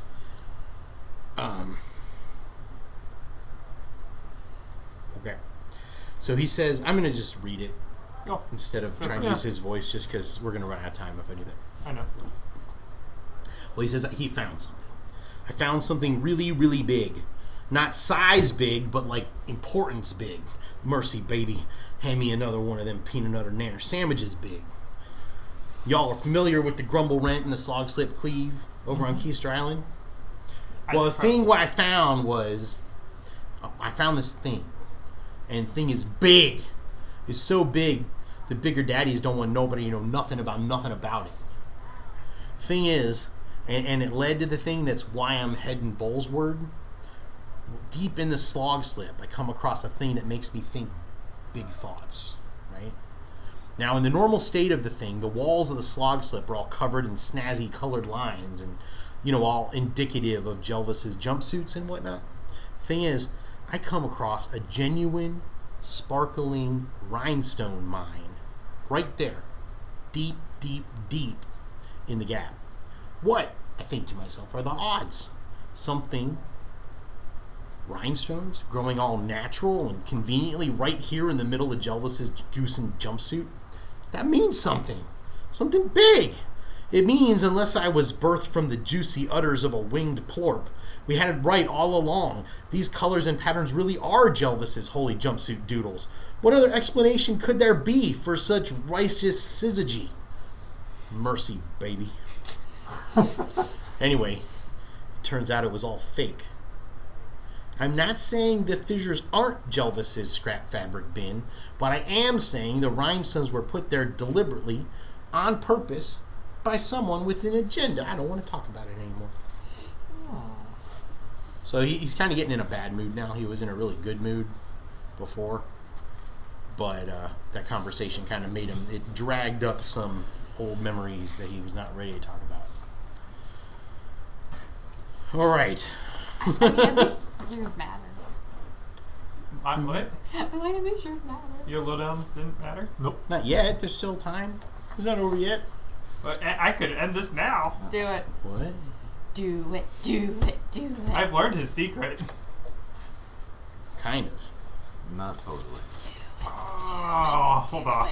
Well, okay, so it occurs to you, like, yes, that's the story of what might have happened, but it doesn't tell you why he was excommunicated or why he lost his magic. Yeah, because not even being that religious of a character, I understand that his God wouldn't punish him for seeing the truth. His God would punish him for doing something that goes against him. Right. Okay, I'll hold on for now. I don't like how you keep moving this card. Why? Because All right, you, so- you know he has an ace in the hole somehow. The next morning, you awaken. Yeah. Breakfast. It is. Hey, what's that glowy blob smushing its way through the dinge and murk in yon sky above? Oh, it's the sun. Haven't seen that in a while. It's a crispy green day in Torsovania. The sun, while not exactly shining, is tenuously doing its part to hold back the shab and grime. The last couple of days made you miss the scaly deserts and desiccated escarpments that baked the grit between yesterday's marshy goop and the plush sanctity of Scab's enormous logs. Toenail cooked a delightful breakfast from some mushrooms he scrounged among the neighborly jumble, and some egg-like things of unknown origin. All is well, or at least as close to well as it's been in a while. But wait, what's that other thing in the sky? It's some sort of darker blob, just sort of lazily floating along in front of the prodigal son. Get it, son, like S-U-N, like it's not very, very often. It's a pun. Yeah. Okay, so there is some sort of dark spot in front of the sun. It's hard to tell what it is because the sun's there. Yeah. But if anybody would like to make a notice roll, you can try. As long as it doesn't burn my eyes out. Double one. Nope. 4? Okay. Yeah, well, the thing in the sky is a balloon made from the hollowed corpse of a plorp. Plorp is a big, almost spherical, herbivorous organism. It's too far away to make out any more detail than that. It appears to be slowly flying wholewence toward the distant realm of tail. So these aren't really uncommon modes of transportation. They're not super common, but you guys have been around a bit. You've seen things like this before. Mm-hmm. Working for National Geographic and all that. Yeah. It's okay at first, but then you notice as you're walking toward Schnoobledong Crest that Toenail's kind of trying to hide behind you guys a bit. And as you get closer, you notice that thing. It's traveling kind of perpendicular to where you're going. But as you get closer to it, you notice the balloon has a gondola hanging from it. And there's a big lowercase T painted on the side of the plorp carcass. There are several people in the gondola. I can't tell who or what they are. You don't like those people, do you? I'm afraid that might be Jelly Donut or his peeps coming to get me. So I'm gonna hide behind you. Are you sure of it? Man, No, I could just hide him with my tail feathers. I'm not. Because, I mean, we're a little bit early now, but there's a whole lot of Diesel freaks heading toward the bowls of the earth on account of the righteous daddy's going to be there soon. He's going to make a big announcement everyone's talking about. Okay. Yeah. All right, so I love it. eventually the You hit balloon, puberty. since it's traveling perpendicular to your direction of travel, it disappears over the horizon before too long. And Toenail wipes the sweat off of his schnoz.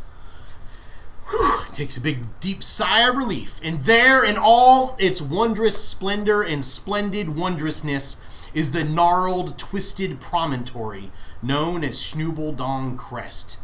It juts from the surrounding grunge like a bloated, distended carbuncle.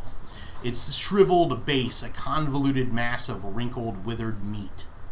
It reminds you of something you can't quite put your finger on. At least not in public.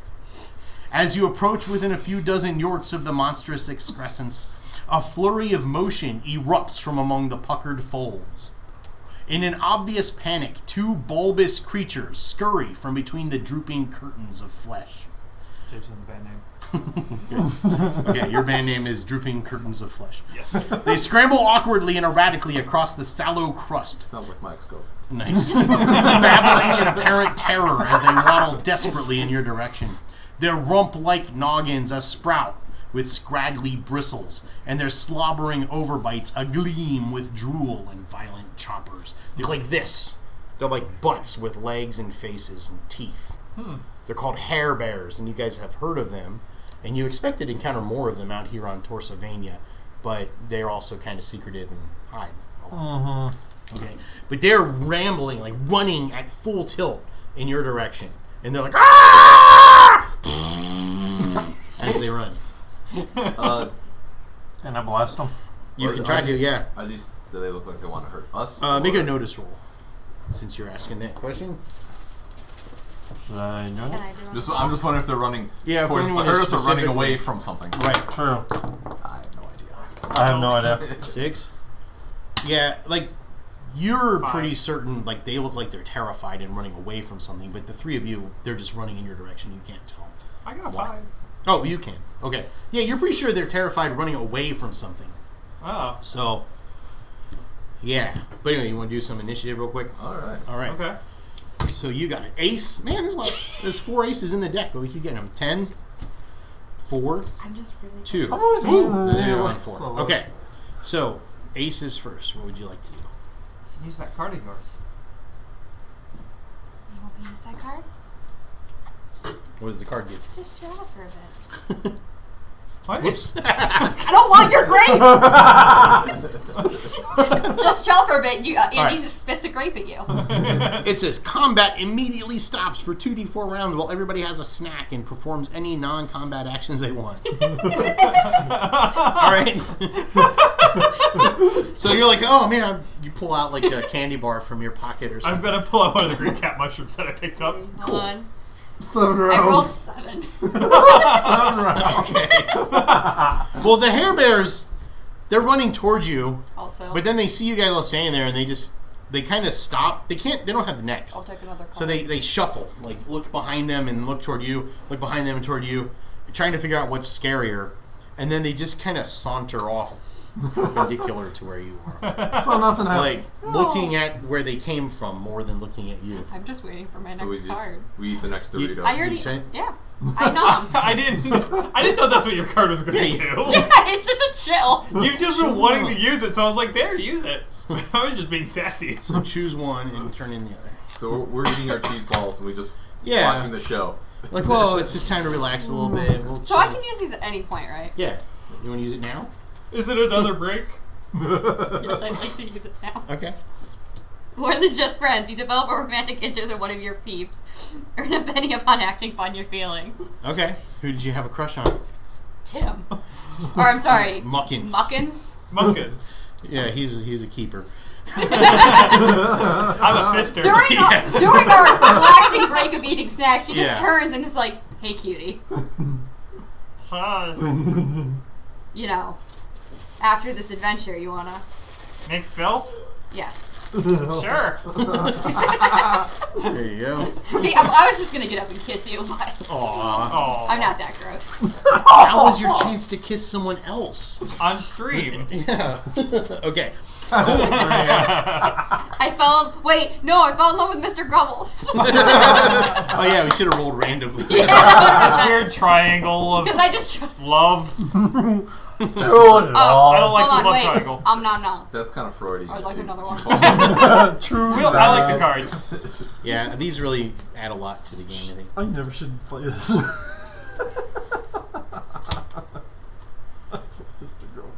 It'd be funny. Okay. Alright, so another burst of movement at the sloppy cave mouth draws your attention.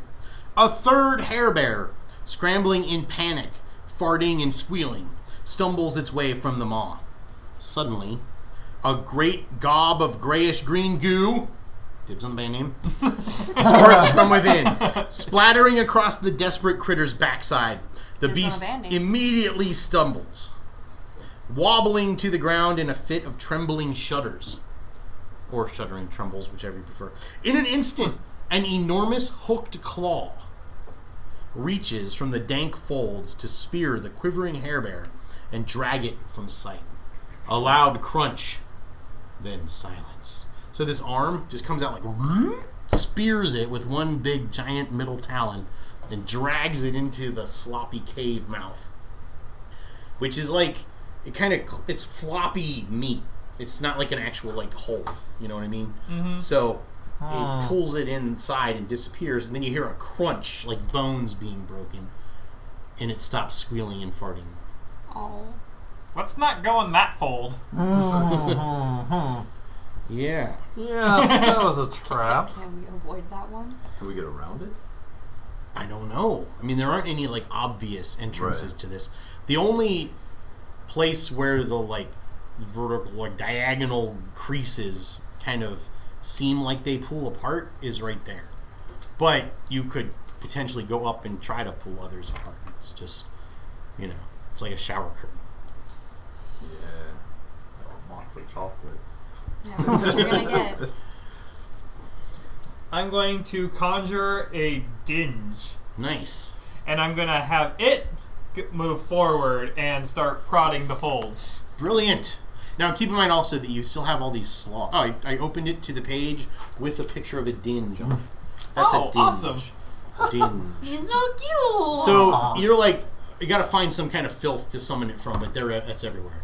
Yeah. You could just like rip a lump of something out When of in your doubt, armpit. I've got plenty on the inside Yeah. of my coat. So let me just make sure I know what dinges do.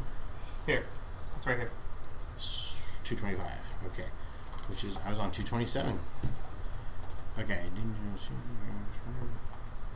They have seen the Darko vision, which I thought. Yes, would be they do have handy. see in the Darko vision. They also can cause blindness and deafness. Which, if he finds the creature with the Yeah. claw and gets the jump on it, Right. Okay, so well, first you have to make a contaminating roll in order to summon it in the first place. D10 and a D6. I'm a You only needed a 4. so you're good. contaminant master, so Nice.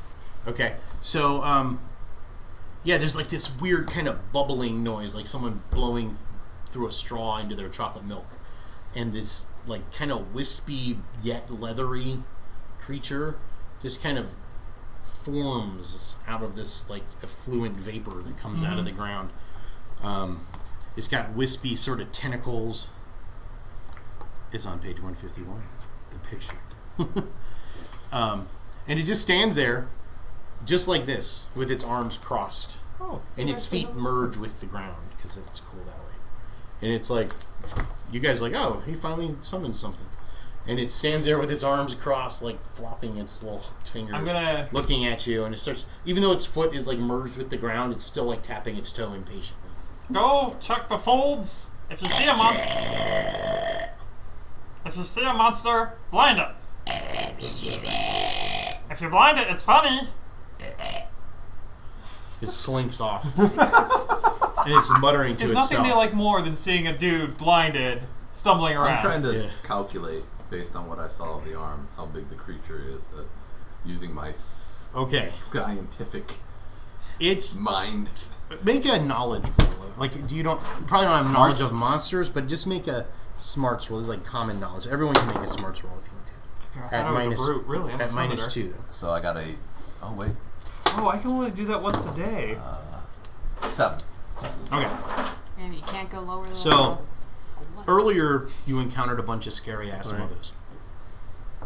You realize the fist that came out of there, the hand, is way bigger than them, but it was very similar in appearance. And you're like, oh, this might be one of those scarier ass mothers I've heard about. Alright. And thinking a little bit back to whatever you've learned on stories other people have told and stuff, they do have like a toxic saliva that they spit. So, yeah, it's probably a scarier ass mother inside there. So, I want my dinge to try to sneak up on it. Okay, so you want to have the dinge go inside, and then basically I'm going to have an invisible battle between the dinge and the scarier ass mother. Okay. Let me see what he's got. Some good stuff. He's got good climbing too. Like he can. And He's got good stealth. Yeah. Any opponent. Oh, nice. All right. So it goes in. It slinks inside. It like parts the little curtain of flesh. And slips inside. Yeah. And obviously you can't hear anything. No. As it was walking toward the thing, it was kind of muttering to itself. Like, and you speak Guttermouth, which is the language of containments. It might not even say it on your sheet, but you do. No. All contaminators do. Okay. He's basically, like, when he was making those noises earlier, that was basically, yeah, what do you want? He's like, whatever. Tell me what to do and I'll do it. And then you're like, go in there and blind the monster that's in there. And it's like, whatever. And as he's walking away, he's like, basically being an angsty teenager, but... They like to blind and then straddle their victims. Yeah, but like he was probably in the middle of watching the Jeffersons or something. Okay. And you summoned him out here. Probably not watching the Jeffersons, but I don't know. Moving on. Yeah, right. Last I don't working know. TV on the planet. Some people watching Naruto.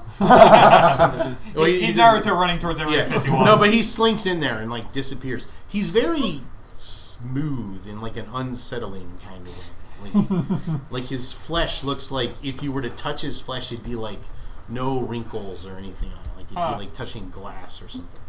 He's gross. Anyway, we're running out of time, so he goes in there. You wait for a little while. Yeah. Then you hear from inside, "Ah!" like a crazy scream, like not any like something large screaming in there. "Ah!" And then you hear just like you see like little bulges forming on the outside of the excrescence. That I think you're it might be watching. infected. And you hear, And after like a tussle, two halves of a dinge are shoved out of the entryway, and it bounces. Both of them flop, kind of like dead fish, and also kind of like pickles. And then they settle to the ground, and you're like, oh. And they just kind of start to deteriorate into like an oatmeal-like sludge.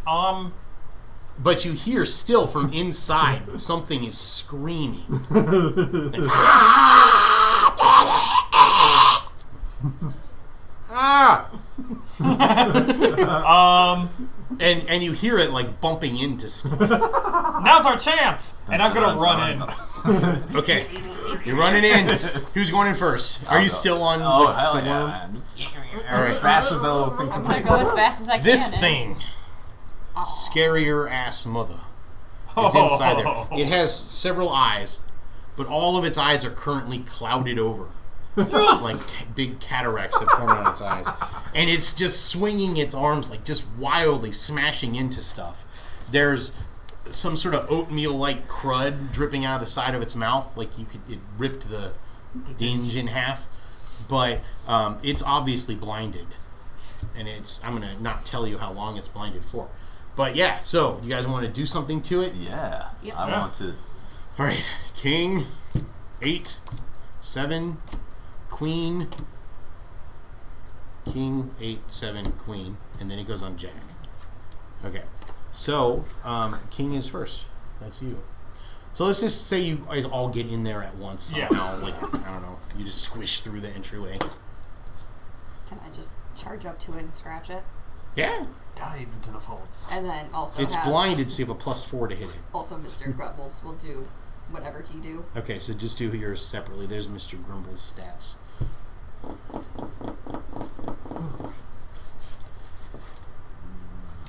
I'll do Grumbles first, Okay. which is just his strength. Oh, we both do claws. Cute. You got a 2? Yeah, What's your wild die, though? I lost my wild die. A 1. A 1. Okay. That did not work. Yeah, no. It's, okay, so first of all, when you get inside of this thing, the ground is not just like a flat room. It's all like glandular, lumpy, and there's like weird protuberances with like spots of hair growing off of them and stuff. It's almost like, picture the floor of this, I'm not going to say building, but of this hollow protuberance, like your salivary glands under your tongue. Like it's like, that's what it feels like. So when you step on it, there's like As we all marshy, instinctively move move the right. tongue down. So like when you step, there's like squishes and little flecks of liquid that kind of come up along your legs and stuff. Yeah. But the thing, when you get in there, you see the creature, and it's just wildly flailing its arms like crazy. So it's, even though it can't see you, it's still got these crazy arms flying all over the place. I got a 6. A 6? I got a 6. Why do you keep rolling doubles or triples? I got a 6. And a 4. So 22, plus you get a bonus hit. Okay, you got 4 raises. Well, 3 raises. Do Okay, you have so the double damage card? what is that? Oh, this is like as soon as I'm done attacking it, I'm going to use Okay, it. so you hit it, obviously, and you got 2 raises. So you roll your damage, and you get an extra d6 of damage as well. So whatever your damage is for your claws. It is Is the it- D4 that I had on me that I was just throwing out there. So it's a strength plus d4. So Yeah. you roll your strength and a d4 and another 6 and your wild die. So take that roll, one. roll the wild die first, just so we know which one it is. Okay, that's a 3. So now just add those all together. 3, And D4. 5, and the other. Another d6. 10. Okay, and do another d6 just because you've got 3 raises. 4. All right, so you're like trying to dodge in between its crazy flailing arms, and it's got these little skinny legs.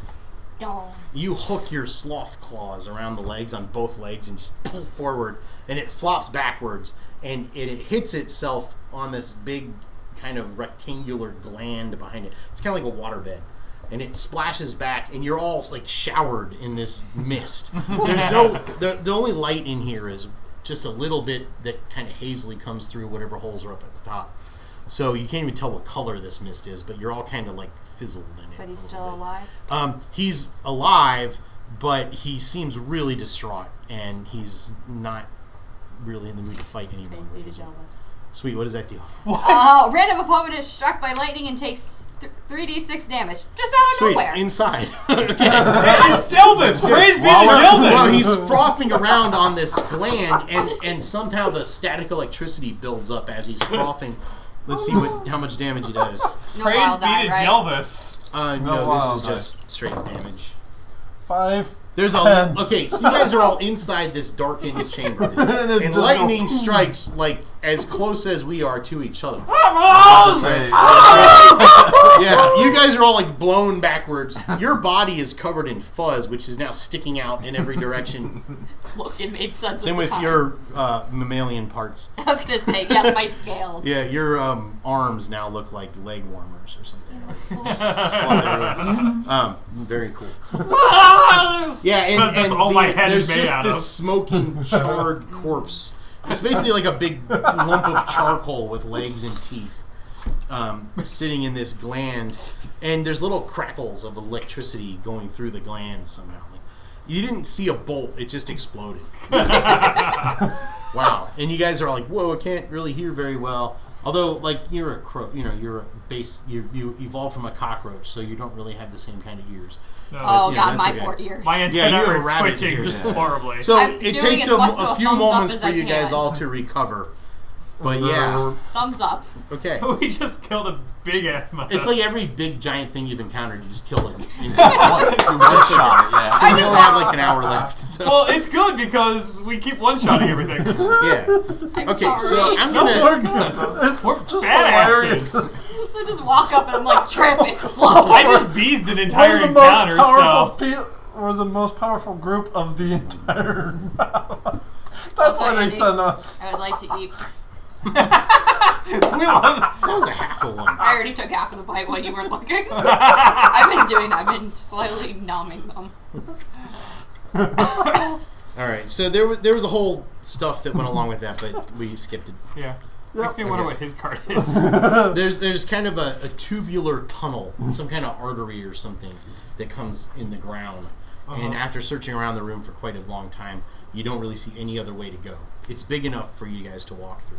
Okay. So going that way, and it's dark.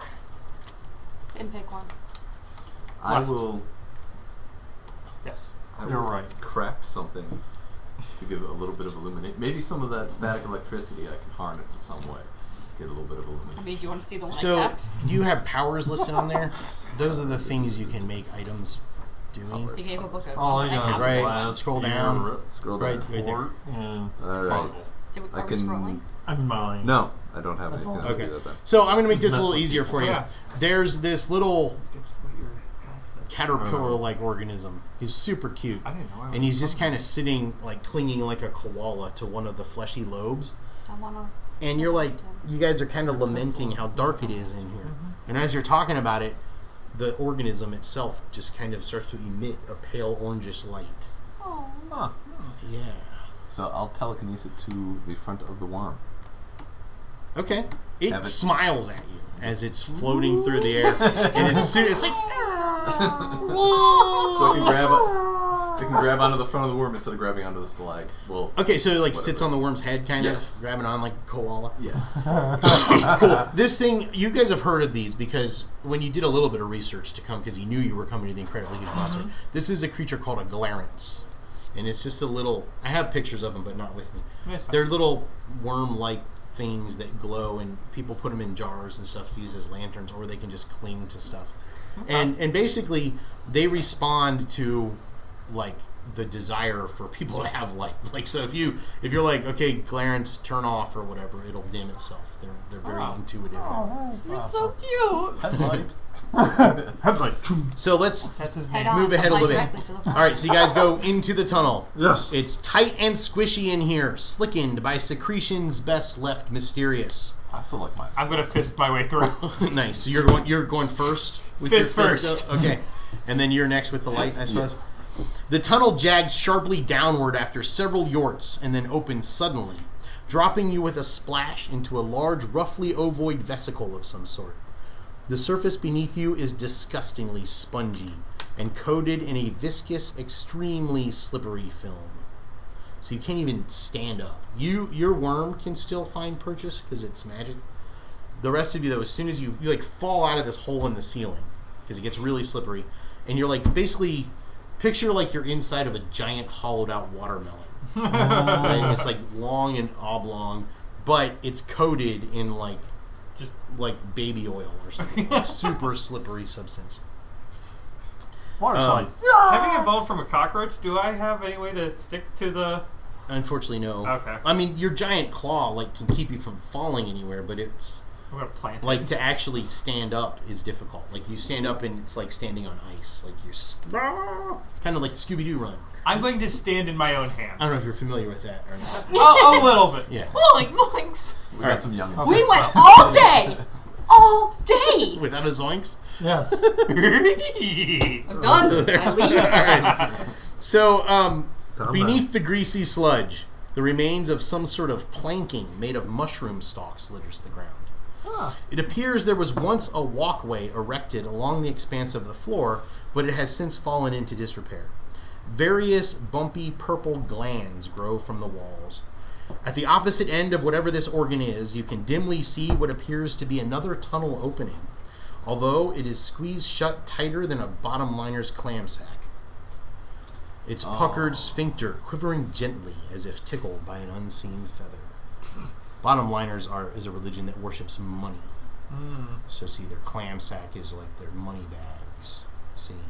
So it's hitched up tight is what I was going for. I don't know if you got that. Okay. Dolphin butt. Anyway, Yeah. so basically, you're inside of a giant hollowed out watermelon.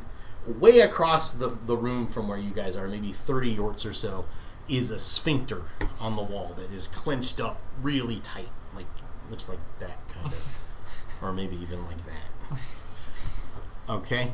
There are bulbous purple glands on the wall that are secreting this viscous, slippery fluid that you guys are all slipping in. Except you.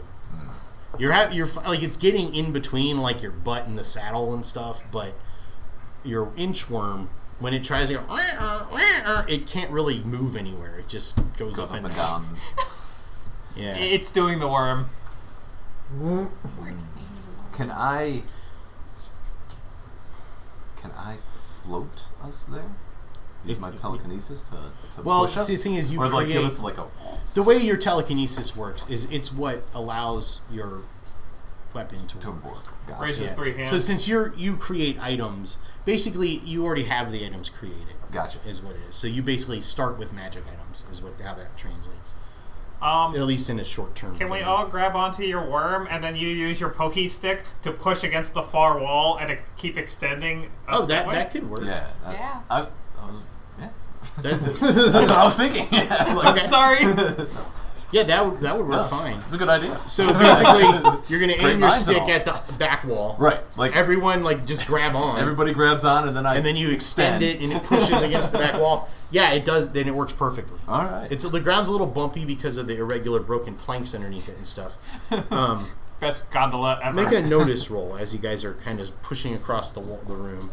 Mr. Grumbles is like holding on to one hand, and that hand is holding on to the back of the worm. That's it. I rolled a 4, so Did my 8 So disappear? 11 minus 2. 11 minus I don't 2. know. Yeah. Where I did- rolled a max. Oh I my got god, nine. I'm Yeah, you holding rolled the the 4 again.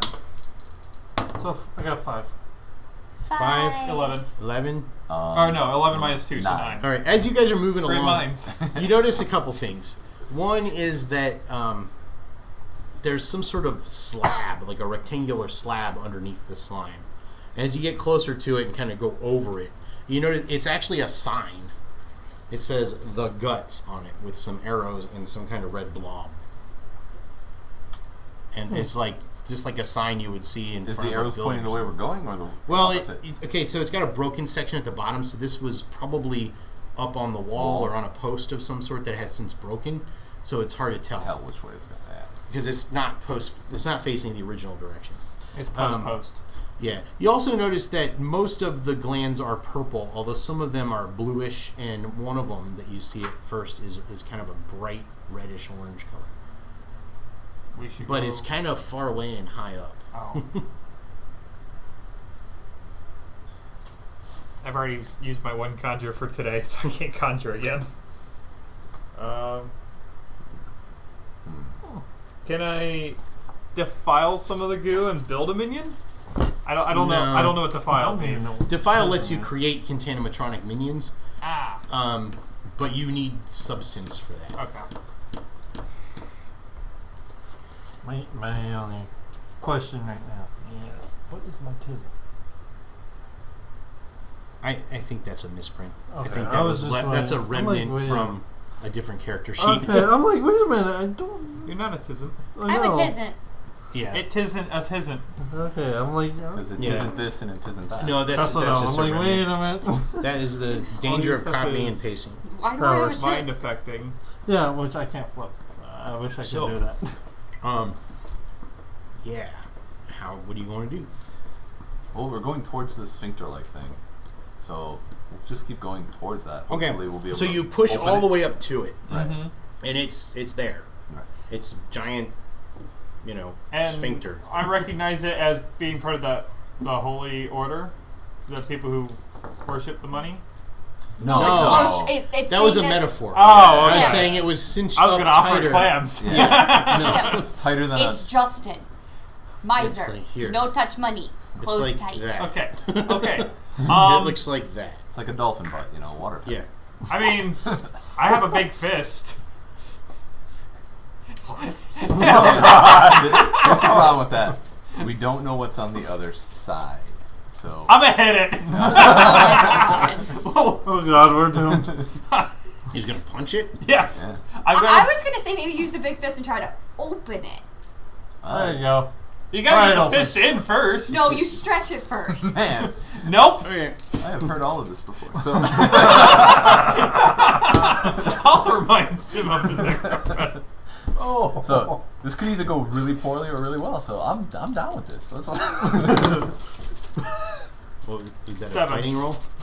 Yes, fighting. Okay, So yeah. 7. Roll damage Feeling with a raise. alarms. That's an extra d6. That's good. So a D8, a D8, and a D6. You got another one. Oh, I do. All right. Yeah, 9. 9. All right, you just come up and bap it, just boop, like a jab. It squishes a little bit and it quivers a little faster, but that's really it. You're covered in that slime, so you kind of like one of your knuckles pokes into it a little bit, but it doesn't. It doesn't open. playing hard to get. That's all. I will try to rip down since I Like got put my, one of your claws. yeah, in put it? one of my claws in and pull down. Okay, make a strength roll. You can poke your claw in because they're triangular. Like it pokes in there. I'm so immature. You know the body contains several sphincters, not just the one you're picturing. Yeah. Do I roll the wild die too? Yes. Okay. 7. Yeah, it's not. It's super tight. It's not budging. You can get like basically your whole one of your fingers in, like your claws in there, but it doesn't move beyond that. I'm like doing a visual aid here. Like you got your finger in, but it doesn't stretch or move. It's It's stuck. I'm gonna dip it into some goo yeah. and Okay. try to get more than one finger. Okay, try another strength roll. This is Does going anybody in want to the help? Does anybody want to like help? Would anyone like to assist me with this hole? There's room for one more. Actually, No. You could try to get Hey, you twins got a are success at surprisingly least. strong. So I'm gonna, against my can better try. scientific mind here. This. All right, I'm gonna give it a hot.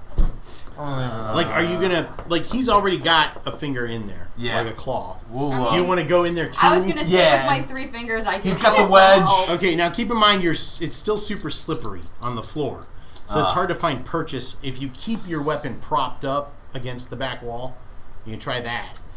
How about with the weapon I kind of put it into the heart, like right underneath the saddle, so it's wedging it forward, and then try to Oh, yeah, I got what you're saying. Yeah, okay. So everyone else gets off of the worm, then it kind of sludges around. A 6 is what I got. A 6. All right, but so basically the way this is going to work is, what's your strength score? 8. And what's your strength score? D8. You're tied. So you're going to add a bonus to his roll. Okay, so what do I roll? So you basically, if you make a successful strength roll, which you need a 4. Okay, double, make that again. So that's 14. 14, which is 2 raises. All right. So you get your fingers, your whole hands in there, and you're like poking one of your giant claws in there. He has a giant mutated fist. Yeah. Again, it's just I have the big hand. And with you pulling with both your hands in one direction, and you kind of just like plunging your fingers in there, you manage to stretch the thing wide enough so that your entire fist goes into it.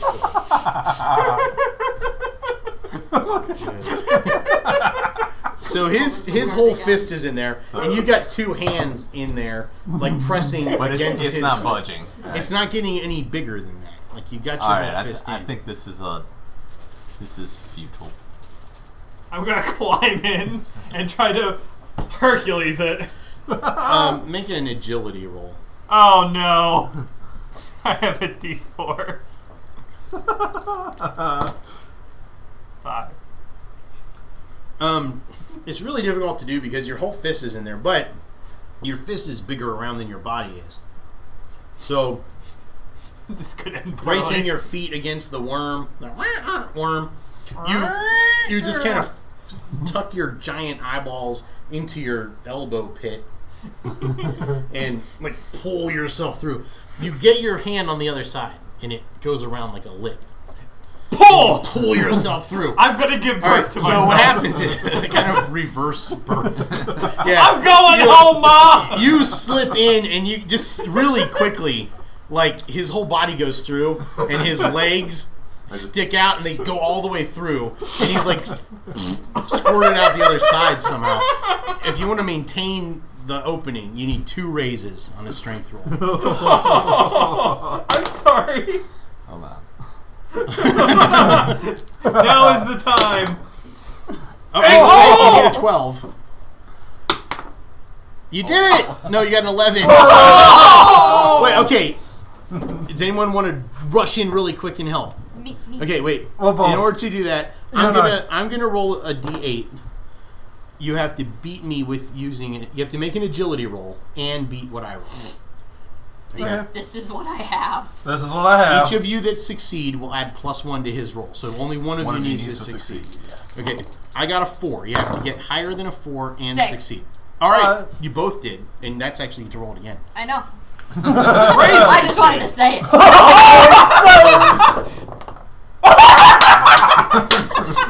You are like the magic die roller. You ever hear that term? Term a new one? That's the third time she's rolled a 22. Mama, I brought company! All right, yeah. So you've got these big long kangaroo legs and this boa constrictor neck. Basically, you duck in under his arms. As you got these little squat arms that barely reach past your chest, so you're not much help, but you're a little bit. You basically get inside there, and you're like holding it back. You got your little sloth arms clawed into it, and your kangaroo legs stretched out, holding the giant sphincter open, and your legs are quivering like this. And you guys don't really need to hold on so much anymore, but you're in there, and it looks like it could collapse and squish her at any minute. Please hurry. So we're gonna grab him and pull him back to where we are. Okay. What? I don't think this is the way we're supposed to go. Well, okay. After all that! Oh, well, what you see in there, because you have the Glarence up near there still, it is a long cylindrical tunnel, like really a cylinder of flesh with like little ridges along the edges. Yeah, I don't want to go through the intestines. I thought we were supposed to go through the intestines. We're going to the hole. We're going to the crack. Oh. This is a shortcut. We're going. Oh, that's the way we're supposed to. God. This is a shortcut to the bowls of the Oif by bypassing the crack of doom. We need to go out the way we are going. Okay. I'm So guessing he from went- where I'm... I hope. Because if you're bypassing the crack and we're going out the hole, She's like holding up the top of the tunnel with her forehead as she's saying it. She's talking with her hands going. And her rabbit ears are like. If we're going past the crack, we need to go through the hole. Because then it would bypass the crack. We just gotta go through. It's gotta go through. Okay, so we gotta go. Wait, we gotta go through Just that. get through the hole. What about Mr. Grumbles and your worm? Mr. Grumbles has already begun because I said You get a told move him- on. By the I already way, said Todd get a move told me on. I'll- Alright, Mr. through it. Grumbles like crawls between your legs and gets on the other side and is now with you. Can the worm fit between her legs? If he gets off of the worm. He would have to get off of it. Yeah, I'd have to get off the worm. And then the worm doesn't move on its own. It only moves when he's riding it, or when somebody's riding it. I mean, if we push the worm, like pull the worm a Well, little, first we slide I'm the gonna toenail hook up my hand underneath around her. one I side and honestly- try to pull it open and like, It's like- ask her to move up. To The pressure on you right now is enormous. Like, it is really... I'm Let's saying go. we'll grab Yeah. him and pull him back because this is definitely not the way to go. This is not the way. I know it's a Mr. lot Grumbles of come back through. It was not all that effort. Should not. We should not be going this way. I'll go back You through. crawl back through? I tell Mr. Grumbles Alright. to get back through and then I move. Make an agility roll. If I have to, If I die. we'll just Yeah, I'll Just try to save give her your a hand butt. with that. Okay. Let's see if she's on Wait. a 22. Yeah. Okay, 9. That's good. All right. So Mr. Grumbles is like... crawling super I slow. crawl behind him going. One arm pulls himself forward, and he just gets out from between your feet and back into the room. You crawled through there too, and your fist is just barely big or small enough to fit there. Yeah, and we're all jaded at this point. So, and then you're like, it's gonna break. It's a good thing my neck is like the snake. You got a bazillion muscles in your neck. So you just like. We do that. With the little bunny face. Yes. And you just kind of, with the, like, black goth makeup on, because you're dang wrangler, you squirt out of the thing, and the sphincter slams shut with so much force that the wind created by it, like, knocks all you guys onto the ground. And several of you just slide several yorks away. How many yorks up is the blue one? The red one. The Or red, red oh, one. probably about 3 times as tall as you are. I mean, I have a throwing That's- skill if someone wants to get thrown. I'll do it. So at this point, all of that motion and stuff has knocked your weapon loose from the back of the saddle. Okay. It's still long. You can retract it however you want. And basically, you're all lying on your backs on the ground, covered in slippery sludge. I am very frustrated. That's one way. What is the other? The other way is just. The other way is closed just off. there's nothing. So The only 2 holes are the closed up sphincter on the other side and the hole you fell through in the ceiling. So we're basically in the stone. So that was the only way to go. You do notice, though, that there are a few pieces of mushroom stalk that are broken that kind of form some kind of armature that supported that hole in the ceiling. Like, maybe it was, and as you look at it a little more closely, you realize it was at one point like a spiral staircase that's completely gone except for a few vestiges up there. And casting your gaze around inside this organ of whatever it is, you can see various other bits of pieces that might have been a staircase at some point. So there was a staircase that went down to this. Or up from Or it. up. Well, both, really. The staircases go 2 ways. It's not an escalator. Yeah. Could have been. Could. But, It could have been like bouncing mushrooms that only went one way. I'm gonna No. grab a board or a stock and start rowing myself towards the wall. Toenail is still there. I know. Uh-huh. Yeah, just remembering that he's there. Oh no, I remember he was I was there. starting to mention Okay. that. Yeah, but Toenail's there. He's just kind of going along with what you guys Do you Toenail. suggest. have any suggestions, Toenail? No. But I mean, that's the only way. I know, right? I'm not holding it open again. Where's that sign thing again? I think it was The right guts. there. It looks like that. Uh-huh. Yeah. I don't know how to get up to that red one. Oh, well, that's easy. What do you mean? Mr. Grumbles, can I borrow your hand, please? He takes Mr. Grumble's severed hand, puts it on top of the shoe, and says, Just, stretch it on up there. If it's really that easy. I broke my way through this. You brought me back. I'll stretch it up there. Okay, so you extend the stick with the shoe on the end of it. Mr. Grumble's hand is holding on to the shoe. Okay, and Mr. Grumbles looks at you and he's like, Tickle. Tickle. what do you want me to do? I mean, I guess tickle the gland. Okay, the hand, balances its stump on the shoe, and it just starts to massage the gland. And as he does so, the quivering intensifies in the sphincter, and he starts intensifying his tickling, and it goes and opens up. God. It's the way to go, though. Yeah, and you Jonas, do realize that damn it. the stairway that was there would have gone past that red gland. So, someone in the real life, when this was operative, would have been able to just reach over the railing of the stairs and tickle the gland. Yeah. I go through the hole. Open. You go through. Retrieve the hand and go. I will around. paddle my way to the stock. Basically, you just get some momentum and you can just Stock, slide. hand. Stock, All hand. right, since we only have like half an hour left, Yeah. eventually you guys all get through the tunnel. I'm going to skip a chunk. Go ahead. Okay, Go ahead. I'll just paraphrase what happens next. You go through this long tunnel. It comes to a doorway that's made out of a mushroom stalk. You have to kind of hug the mushroom stalk. And a guy on the other side has like a winch and chain sort of mechanism that opens it up. And you're inside of this kind of giant hotel / like grub midden sort of place called the Guts. And it's this, there's like music going on and all kinds of stuff that would have been a fun encounter, but we don't have time for. But you also find out that Toenail spends most of the time hiding under the table because you guys overhear that there's a bounty hunter, a booty hunter in here that's searching for a Jeezel-freakian Smelf. You also find there's a whole bunch of other Jeezel-freaks here, and you learn that they're all coming to the Bowls of the Oath, not just to atone for their sins, but because apparently the Righteous Daddy is going to be here in a few days, and he's going to make some kind of huge announcement that's going to like an oath-shattering announcement about something. Right? You avoid the bounty hunter and continue on your way. Sound good? Yep. That sounds good. Okay, so we're going to skip over all that.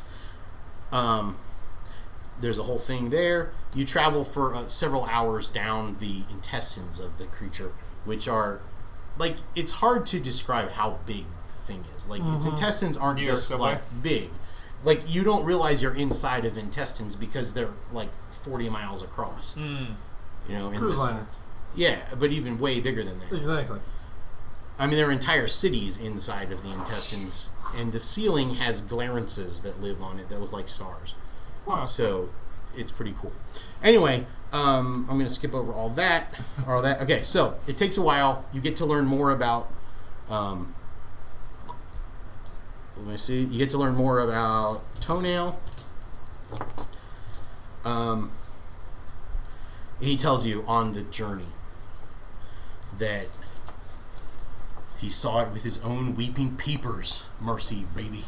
I come across Jelly Donut and his guys planting rhinestones in the slog slip. So he determined that the one who faked it all was Jelly Donut.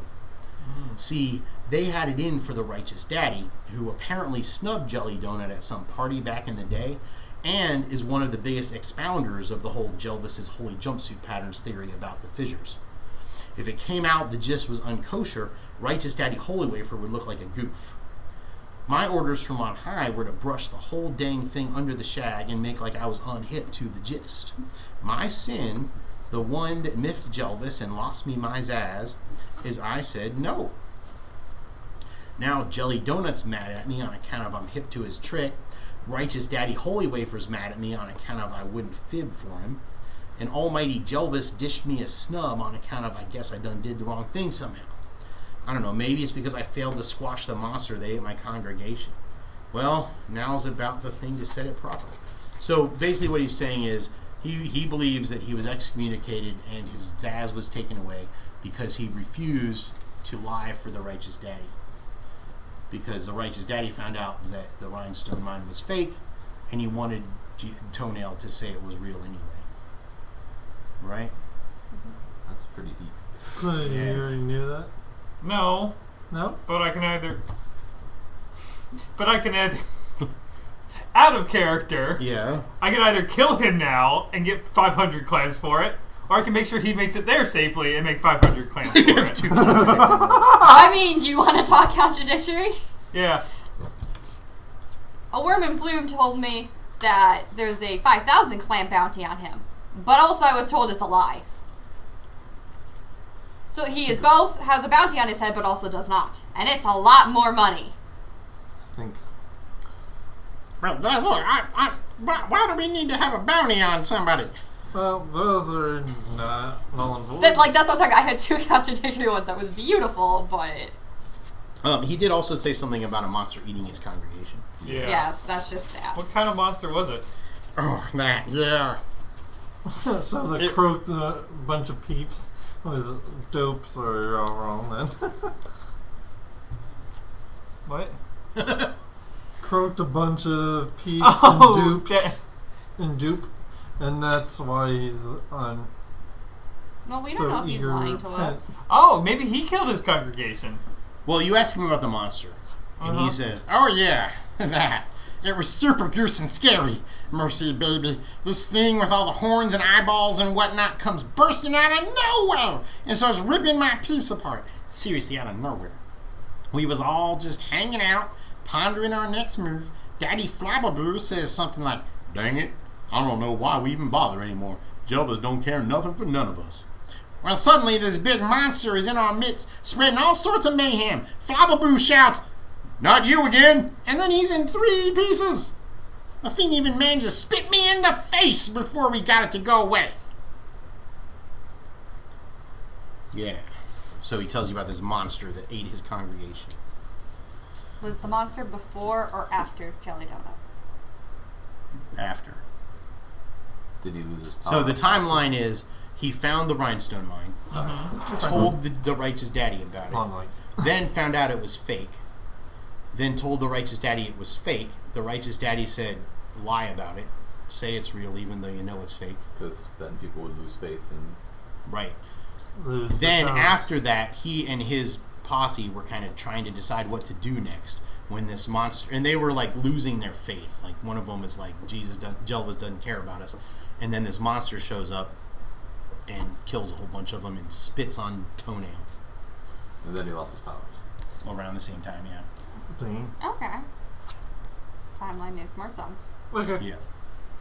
All right, so here we go. You have reached the bowls of the oath. Okay, we're gonna get up to that. I'm gonna skip this really fun paragraph because we're running out of time. There it is, the source of the shifting hues, which would have been in the past paragraph, and the strange crooning echoes of which you have just become aware, nestled among great globules of yellow, crusty fat and rich purple veins, illuminated by eldritch zaz and glaring spherical lanterns. The bowls of the oath.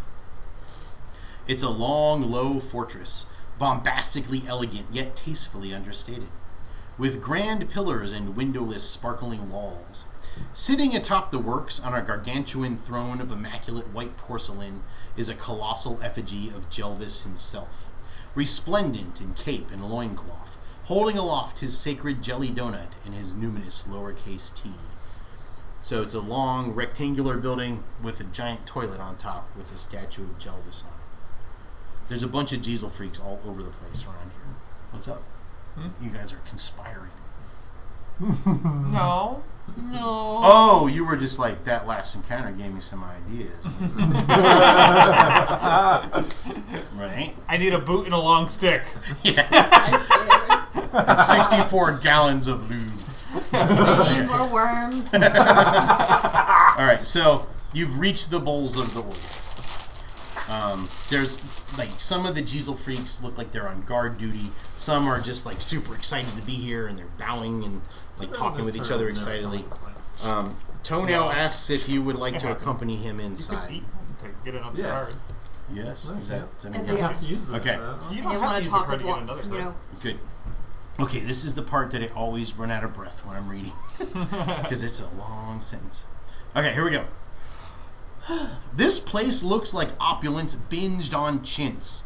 devoured the entire contents of Big Daddy Yodel Hip Thruster's righteous roster of Jelvisian relicular heirlooms, and washed it all down with a side of glittering kitsch, curly fries, and a large root beer in church, but then never actually digested anything. Because that's what it looks like in here.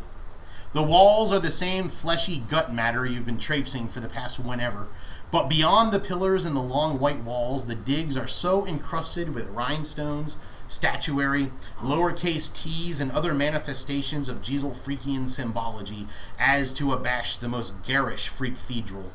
It's so packed with righteous jazz and devout worshippers that simply meandering through the crowd is a chore on par with patron-stained Crobbles' journey through the mob throngs of Goss during the proliferant plort propagation of 124 Yaflaf. You had to have been there. So it's crowded. This is what I'm saying.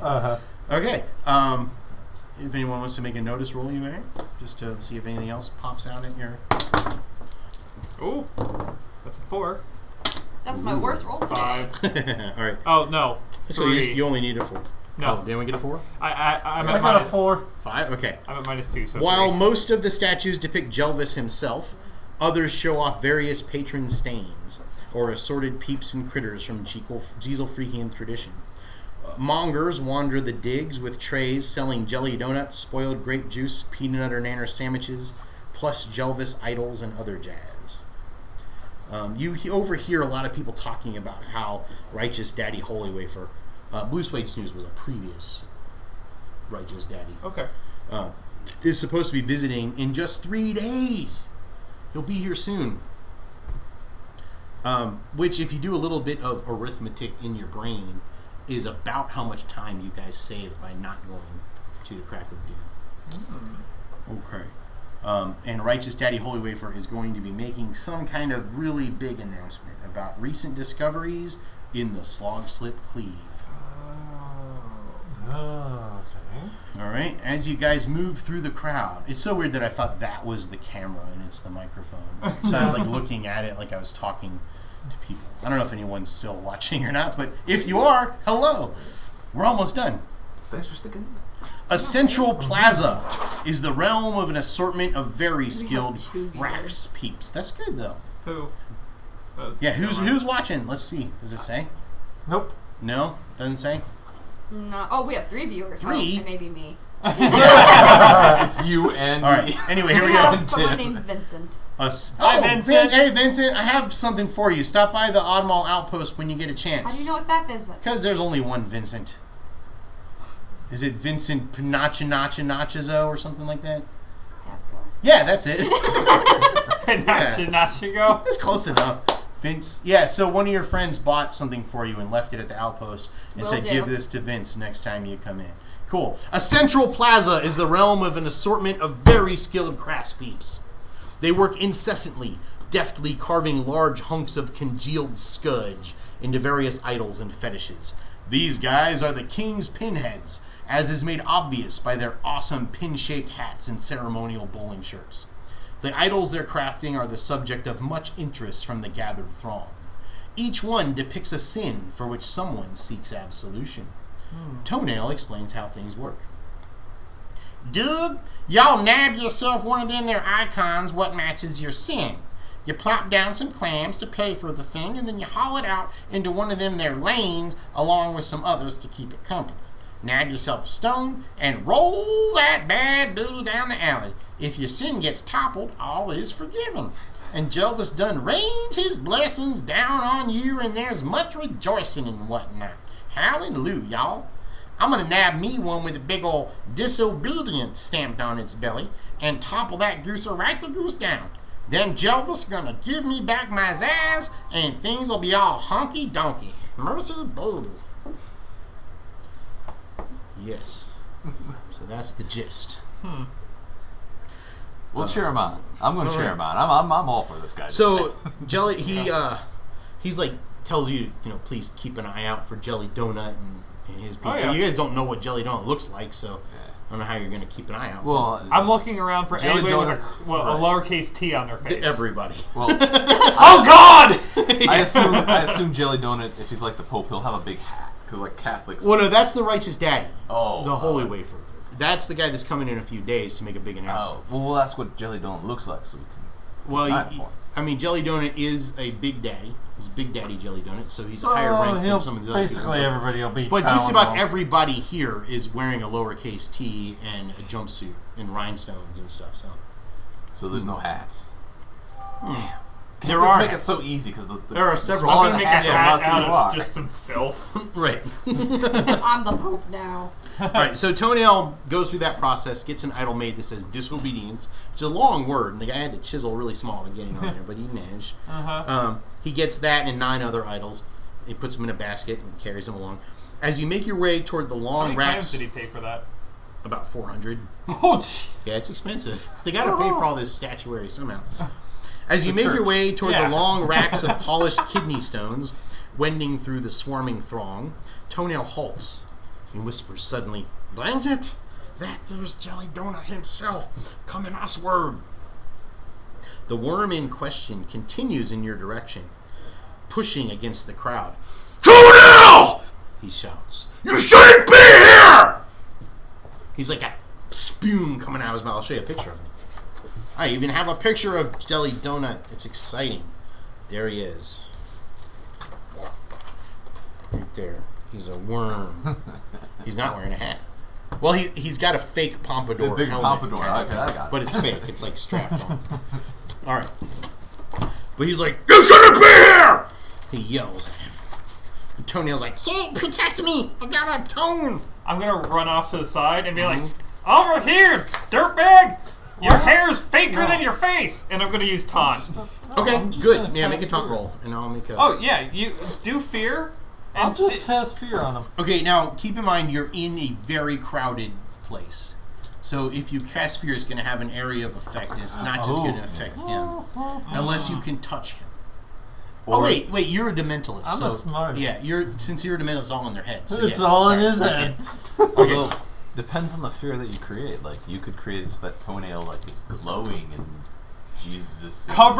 Cover Toenail in rhinestones. Like, Cover him and But why would Jelly Donut Why? be afraid of I that? don't know.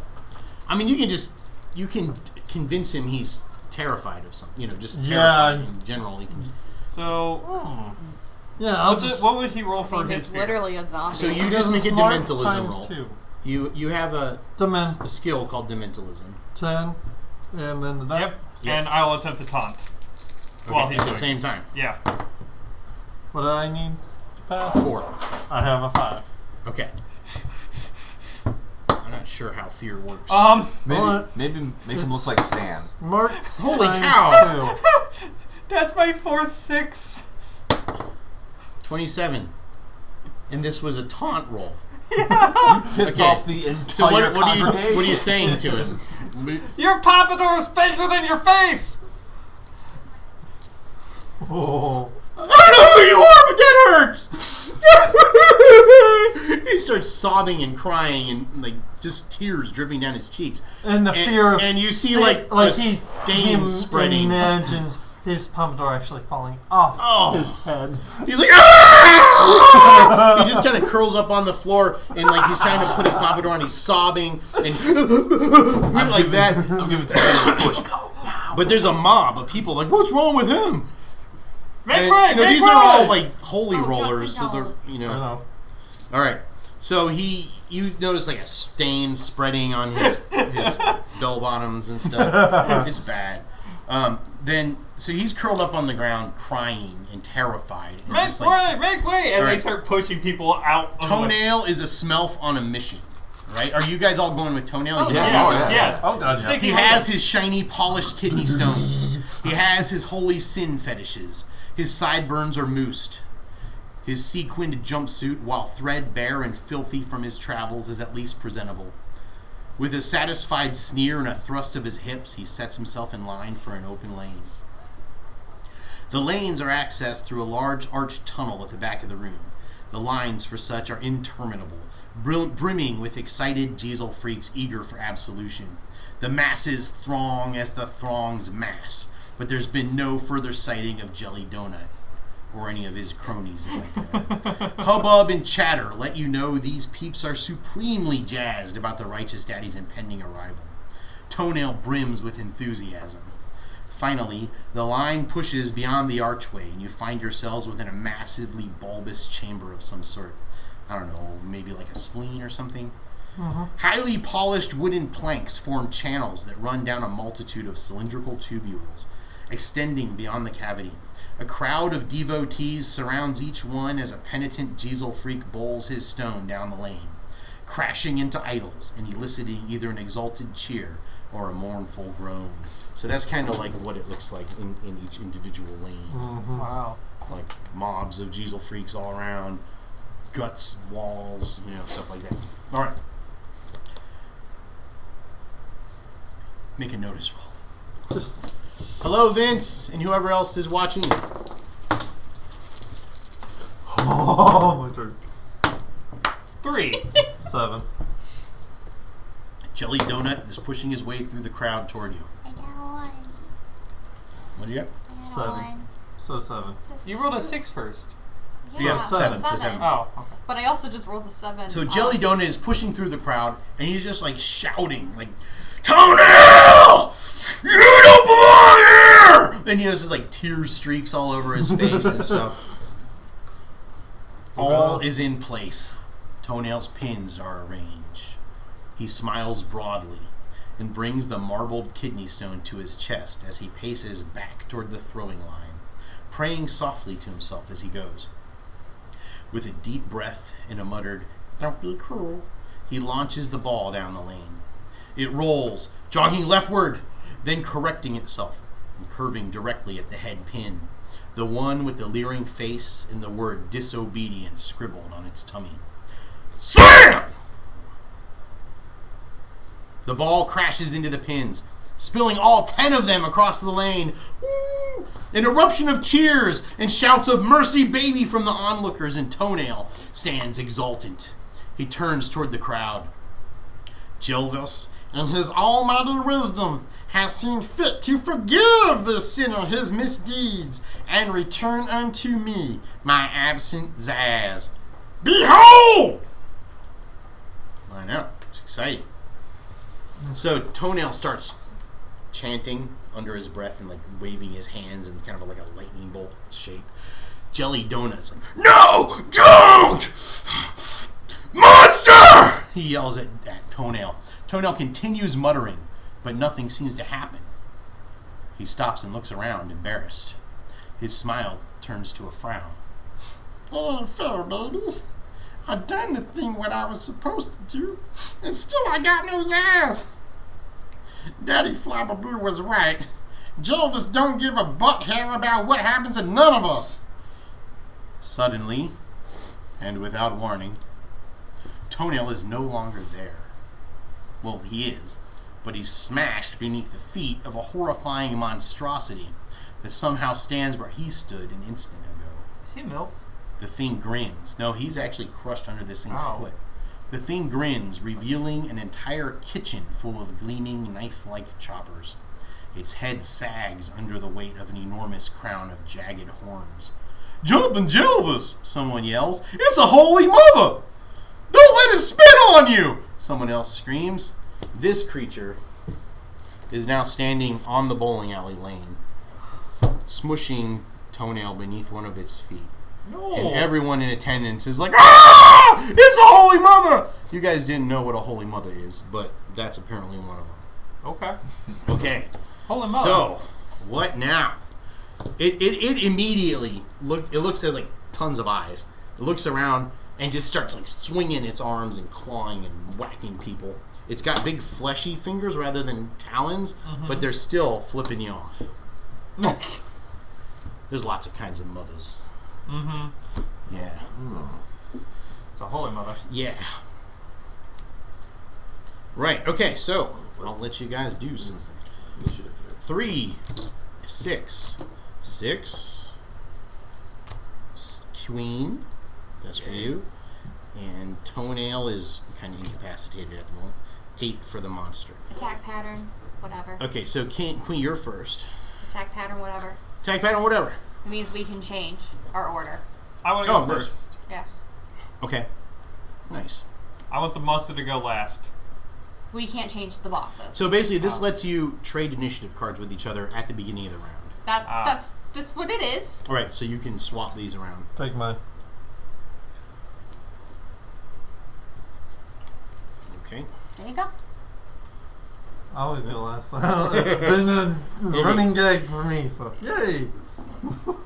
It really doesn't matter because this goes on 8, which is higher than any of you, Oh. Except for the queen. except for you. It matters to me. Okay. Actually, Yeah. I'm gonna try to persuade Jelly Donut to help. An offer you can't refuse. Make a persuasion roll to convince one enemy extra to switch sides. Actually, 2 things. One, he's not an extra; he's a wild card. But also, you're starting to realize he's not an enemy either, Oh, okay. because he was trying to prevent this from happening. Gotcha. Yeah. Okay. So, I'm going to, just this one time, I'm going to tell a ridiculous lie. Nobody will question it for at least 3 rounds. okay. What are you gonna say? Jelvis has sent me! Your salvation is upon you! Defeat this monster with us! And I'm going to call that out to the crowd. Okay. Jelvis has sent me! We will defeat this beast together! One guy behind you is like, "Oh yeah, that's what we were already doing," but it really has a good intention of attracting the attention of the monster to you. Okay. So I like that. you're like, "Jelvis sent me personally," and all of its eyes shift onto you. Spit on me! I've had worse! And I'm going to cast Barrier. Well, you can't. Well, yeah, this doesn't That's a really card. count any time. Yeah. Okay. So you cast barrier. Yeah. What is your barrier made of? It's up to you to decide. It should be some kind of filthy thing. I'm gonna take just some pus out of the meaty ground from below me and just make a pus shield. Just Like somehow it like solidifies as it comes up, like yeah, a scab. but it's like translucent, like some of the fluid that comes out of a pimple. Yeah. So I can see through it. Okay, that's cool. I like it. Okay, make your roll. Contaminating roll. I don't know how late they want us to stay. It's almost 10. Yeah. 4. I made it. Okay. Yeah, it erupts. It kind of knocks a couple holy rollers out of the way. But But I'm a target and I have a shield. yeah. Well, the monster goes next. There are holy rollers around. One of them goes like, he goes, I don't know what he says because there's a big hubbub of battle. Yeah. But you see like a lightning, like a flash of light come out of his fingers. And before it hits the monster, it just kind of fizzles out. Really? Like it doesn't even hit the creature. Ow. But your barrier is erected. Yeah. The monster just punches your barrier. Let's see how that works out. I need a stand. I should probably ask if they want us to Yeah. go because it's 10 or something. But let me just try this real quick here. Okay. Because we could kind of paraphrase this, but it's an exciting, climax. Okay, it punches your barrier, and you see its big fleshy prong-like fingers just kind of smush against the barrier, flattening out, like right in your face. But the barrier holds up. Let me go ask them real quick. Yeah. I just wanted to hungry. How are you hungry? Oh. They've been just sitting there for the entire game. I'm like, Oh. I've become attached to this. I didn't know that contaminators were conjurers until I realized, my main power is to be able to summon something. Duh. I'm a summoner with a big I fist. didn't realize I was a necromancer until a few minutes ago. You have a zombie that follows you. I And thought it was just a companion. Okay, we're good. Where? All is well. They're still doing stuff out there. Okay. Okay. It's best if you don't know what they're doing. Stuff. Ooh, this is a nice little tree. I mean, we don't even I know used what to we're use doing. these when I had little army dudes. I'd use these as trees. Okay, so where are we? It punches your barrier. It's just like smashing it, and grabs the edges and tries to shake it, but it's part of the ground. Unfortunately, The barrier is in place and blocks a large portion of you guys from getting to the creature. Oh. Remember, it's in the bowling alley, Good thing I got. which is in its own tunnel, and it takes up much of the tunnel. Oh. It's a good thing I carry a big stick. In addition to smashing your stuff, it reaches its other arm out and grabs one of the holy rollers nearby and just starts shaking it, throttling it back and forth. It's a worm, so he's kind of elastic, but he's not looking too healthy. Okay. Who is next? Pair of sixes. Sixes, so either one of you guys. I'm gonna hit this thing with my big old stick. I won't be staying too much longer. I know. We gotta get going soon too. Someone just sent me a very strange message. Okay. No. I'm just a no.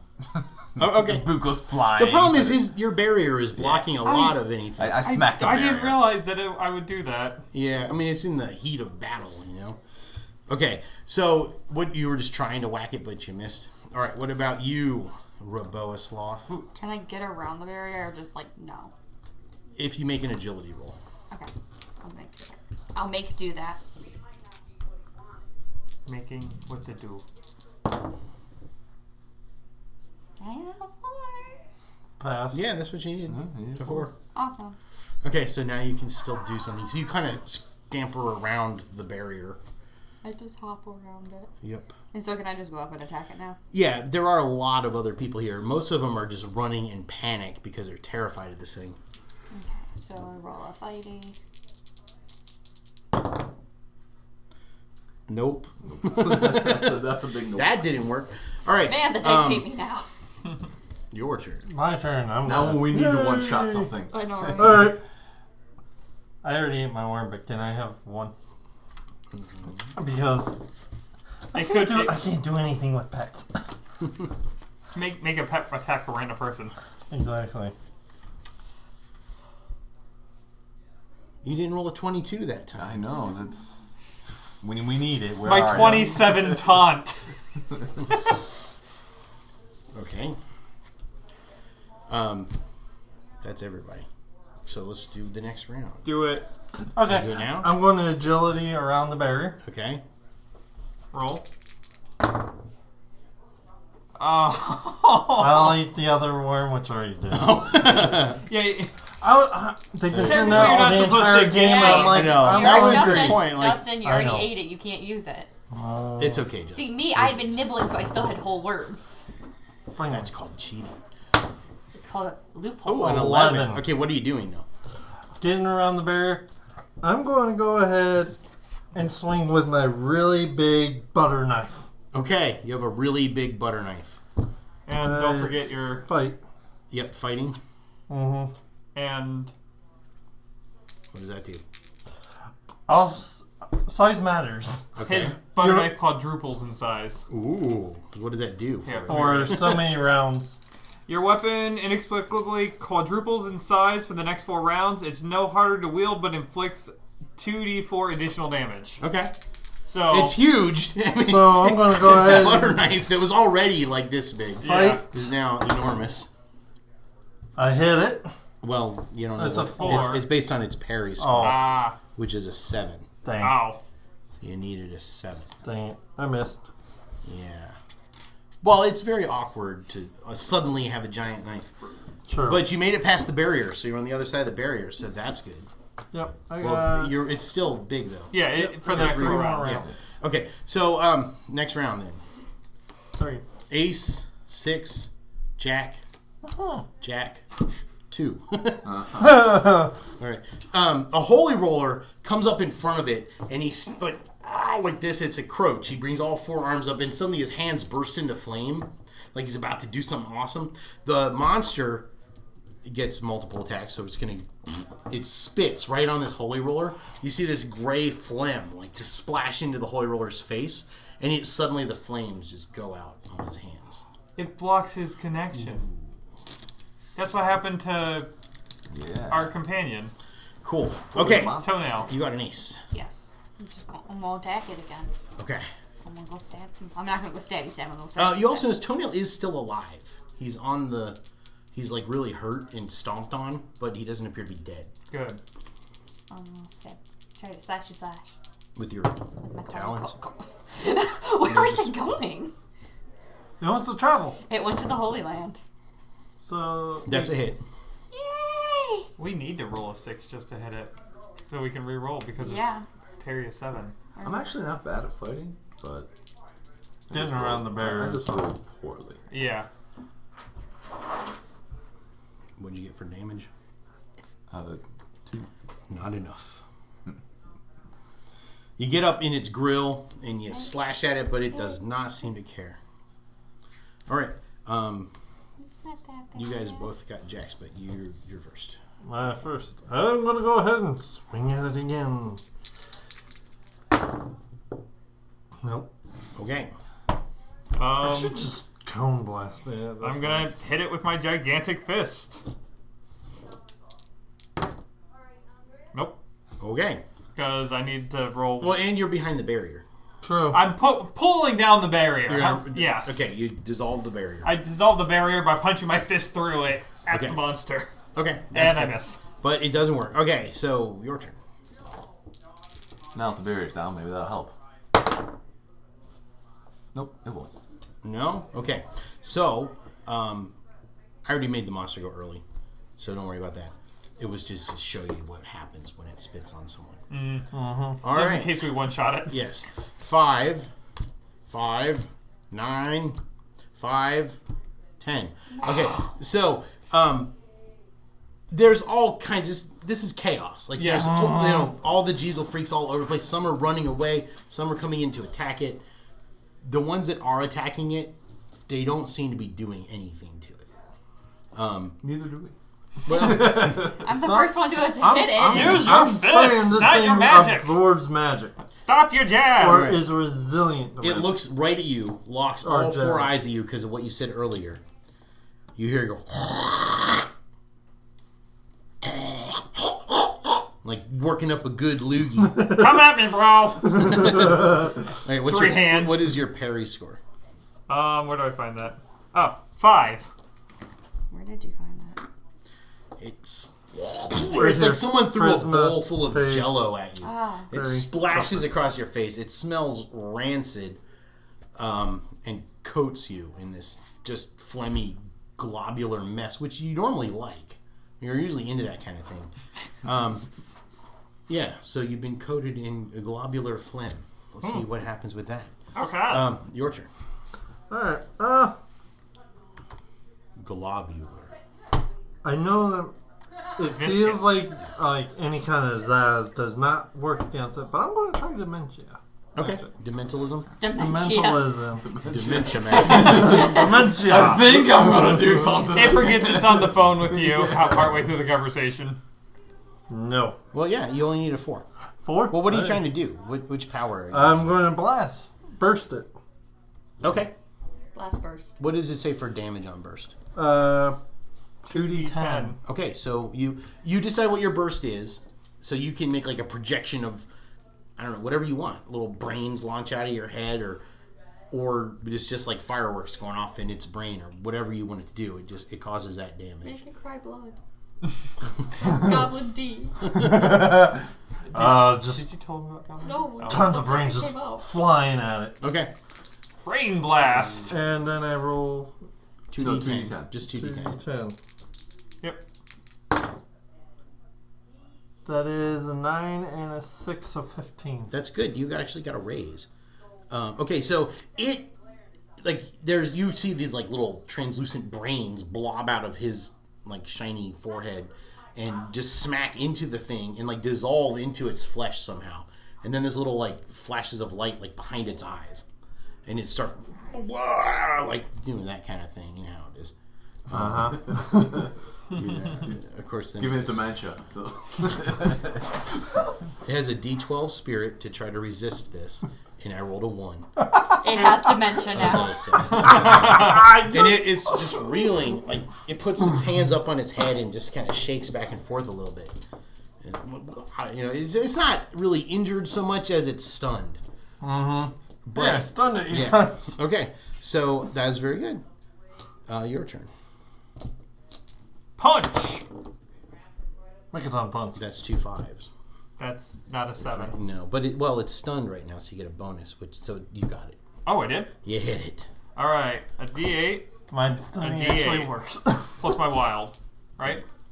No. No. It's strength plus D8. Is that what it does? Yeah, strength Yeah. plus You D8. still get to roll, what? but you don't add them together. It's Correct. whatever's higher. Oh, wait, which D8 is your strength though? Strength will be blue. So the yellow gets added to either one of them. Yeah. So 10. Okay, great. That's also enough to injure it. So you just come up and punch it in the stomach. It doesn't really have a stomach, but it's got a groinular. I punch it in the lower eye. Yeah, and it keels over, like hunching up on itself, and it says, just like. Okay. Does that? And it's like it really wants to hurt everyone in here, but you guys are interfering, meddling kids. Okay, so next and their dog too. is Enough. you. Stab. Hit it. I don't stab. I destroy. That's not enough. How about Okay, so to Oh you. yeah, Mr. Grumble. I'm gonna Grumble try- Oh yeah, hasn't go gone in ahead like and a while. make Mr. Grumbles go if you want. He can do something. You want to do Give it? it, let him try. Let him try. Yeah, go for it. Come on, Grumbles, you can do it, buddy. You can do it, Grumbles. D6. because he's the hero of the game? Darn it. Mr. Grumbles. Nope. No, Mr. Grumbles, like, what does he hold the hand and like smack him like a glove? Challenge him to a duel. Okay. If this actually works, It is I'll like describe something leaning cool. over. Okay. It's Alright. like you punched it good. All right, I'm gonna jam the one end of the pole into the ground, aim it up real well so it's got a lot of force behind it, and hopefully this will hit. That's an 8. Yeah. Okay. Roll the 8 again. Yay. 12. Yes, you hit with a 12. raise. All right, so So you can add an extra d6 to the damage. so 7, 5, so that's 12, 15. Okay. You brace it into the ground. Yeah. The ground is squishy right before you get to the floor where the lane is. And you extend it. It goes. It hits it in one of the eyes. The one that it just got punched in. Nice. The eye, you hear this a lot louder than that. Like that. And it actually pushes the eye back into the face. It's kind of like a whole cephalothorax kind of thing. It doesn't really have a face.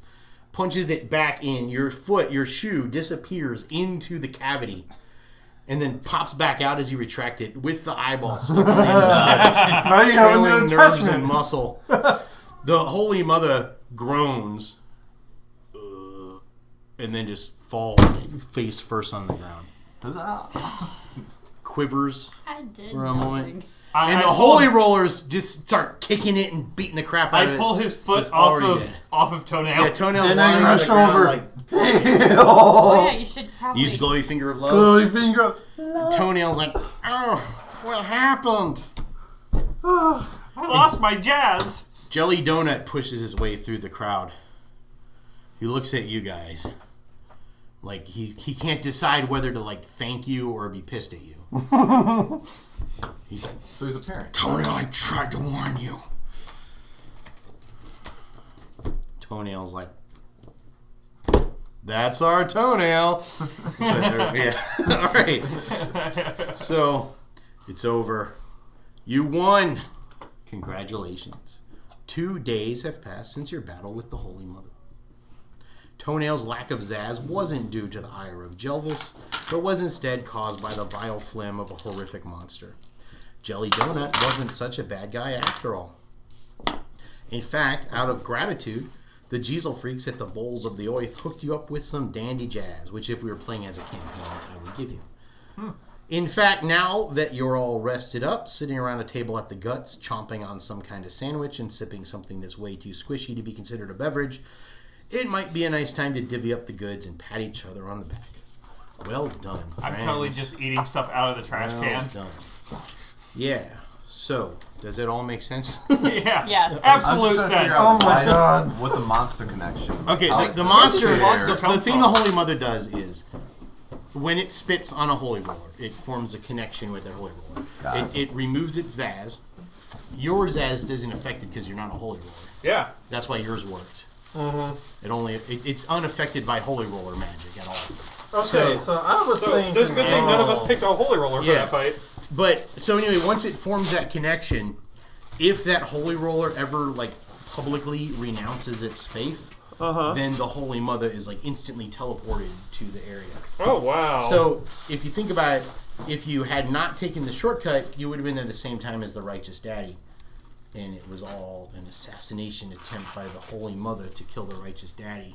Oh. Okay. All right. Like if Toenail had renounced his faith in the presence of the righteous daddy, it would have been right there. Oh, Hey, wow. anyone who tuned in, thanks for watching. Thanks, guys. I hope you enjoyed We're yourselves. out of here. Bye. I forgot you were there. Alright, I It's gotta been a get- pleasure. I gotta keep going. I'm just putting my leg back on. Okay, so all the My dice are knee back brace. in there. Yeah, Yeah. your knee brace. Yeah. Okay, I'll give those back. As far as I You know, guys can help him. Did you ever I write gotta in the get announcement? going. That's cool, Justin. you're good. Yeah. See ya. I'm sorry, what did you say, Nate?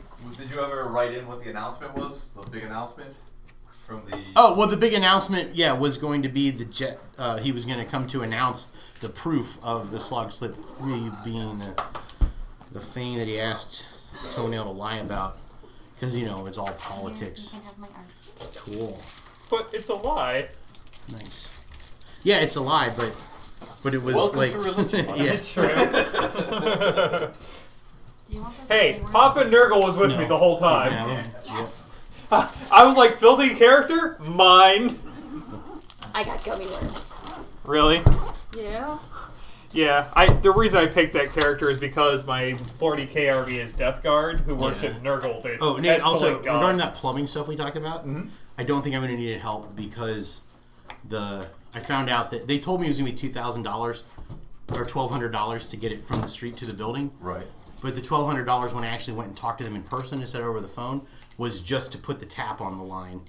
And then I'd need to have an excavator come and dig a 3-foot trench all the way to the building. I just can't afford that. So we're just going to keep the well and fix that. Jeez. I know, it sucks. But I really appreciate your offer. No problem. Anyway. I don't know how to turn the podcast off, so. Oh, yeah, hey. We just talked about stuff. That's Now people plumbing know about issues. plumbing. Okay, you ready? Yeah. Do you need help? But I might. I've got a lot of stuff here. Yeah, no, I'm good to I see just So wanted to this- figure out where to throw away my grapes. And I found it. Haha, nice. Here, Nate. I kind of forgot we were up in, like, Cleveland still. Yeah, we got a long drive. Thank you. And so does Andy. Yep. Hey, there's our us. We are. Hey. I just saw Silver walking in the Yeah, in street. 2 weeks, I'm coming here after work on Friday. I do want my grapes. I'll be there.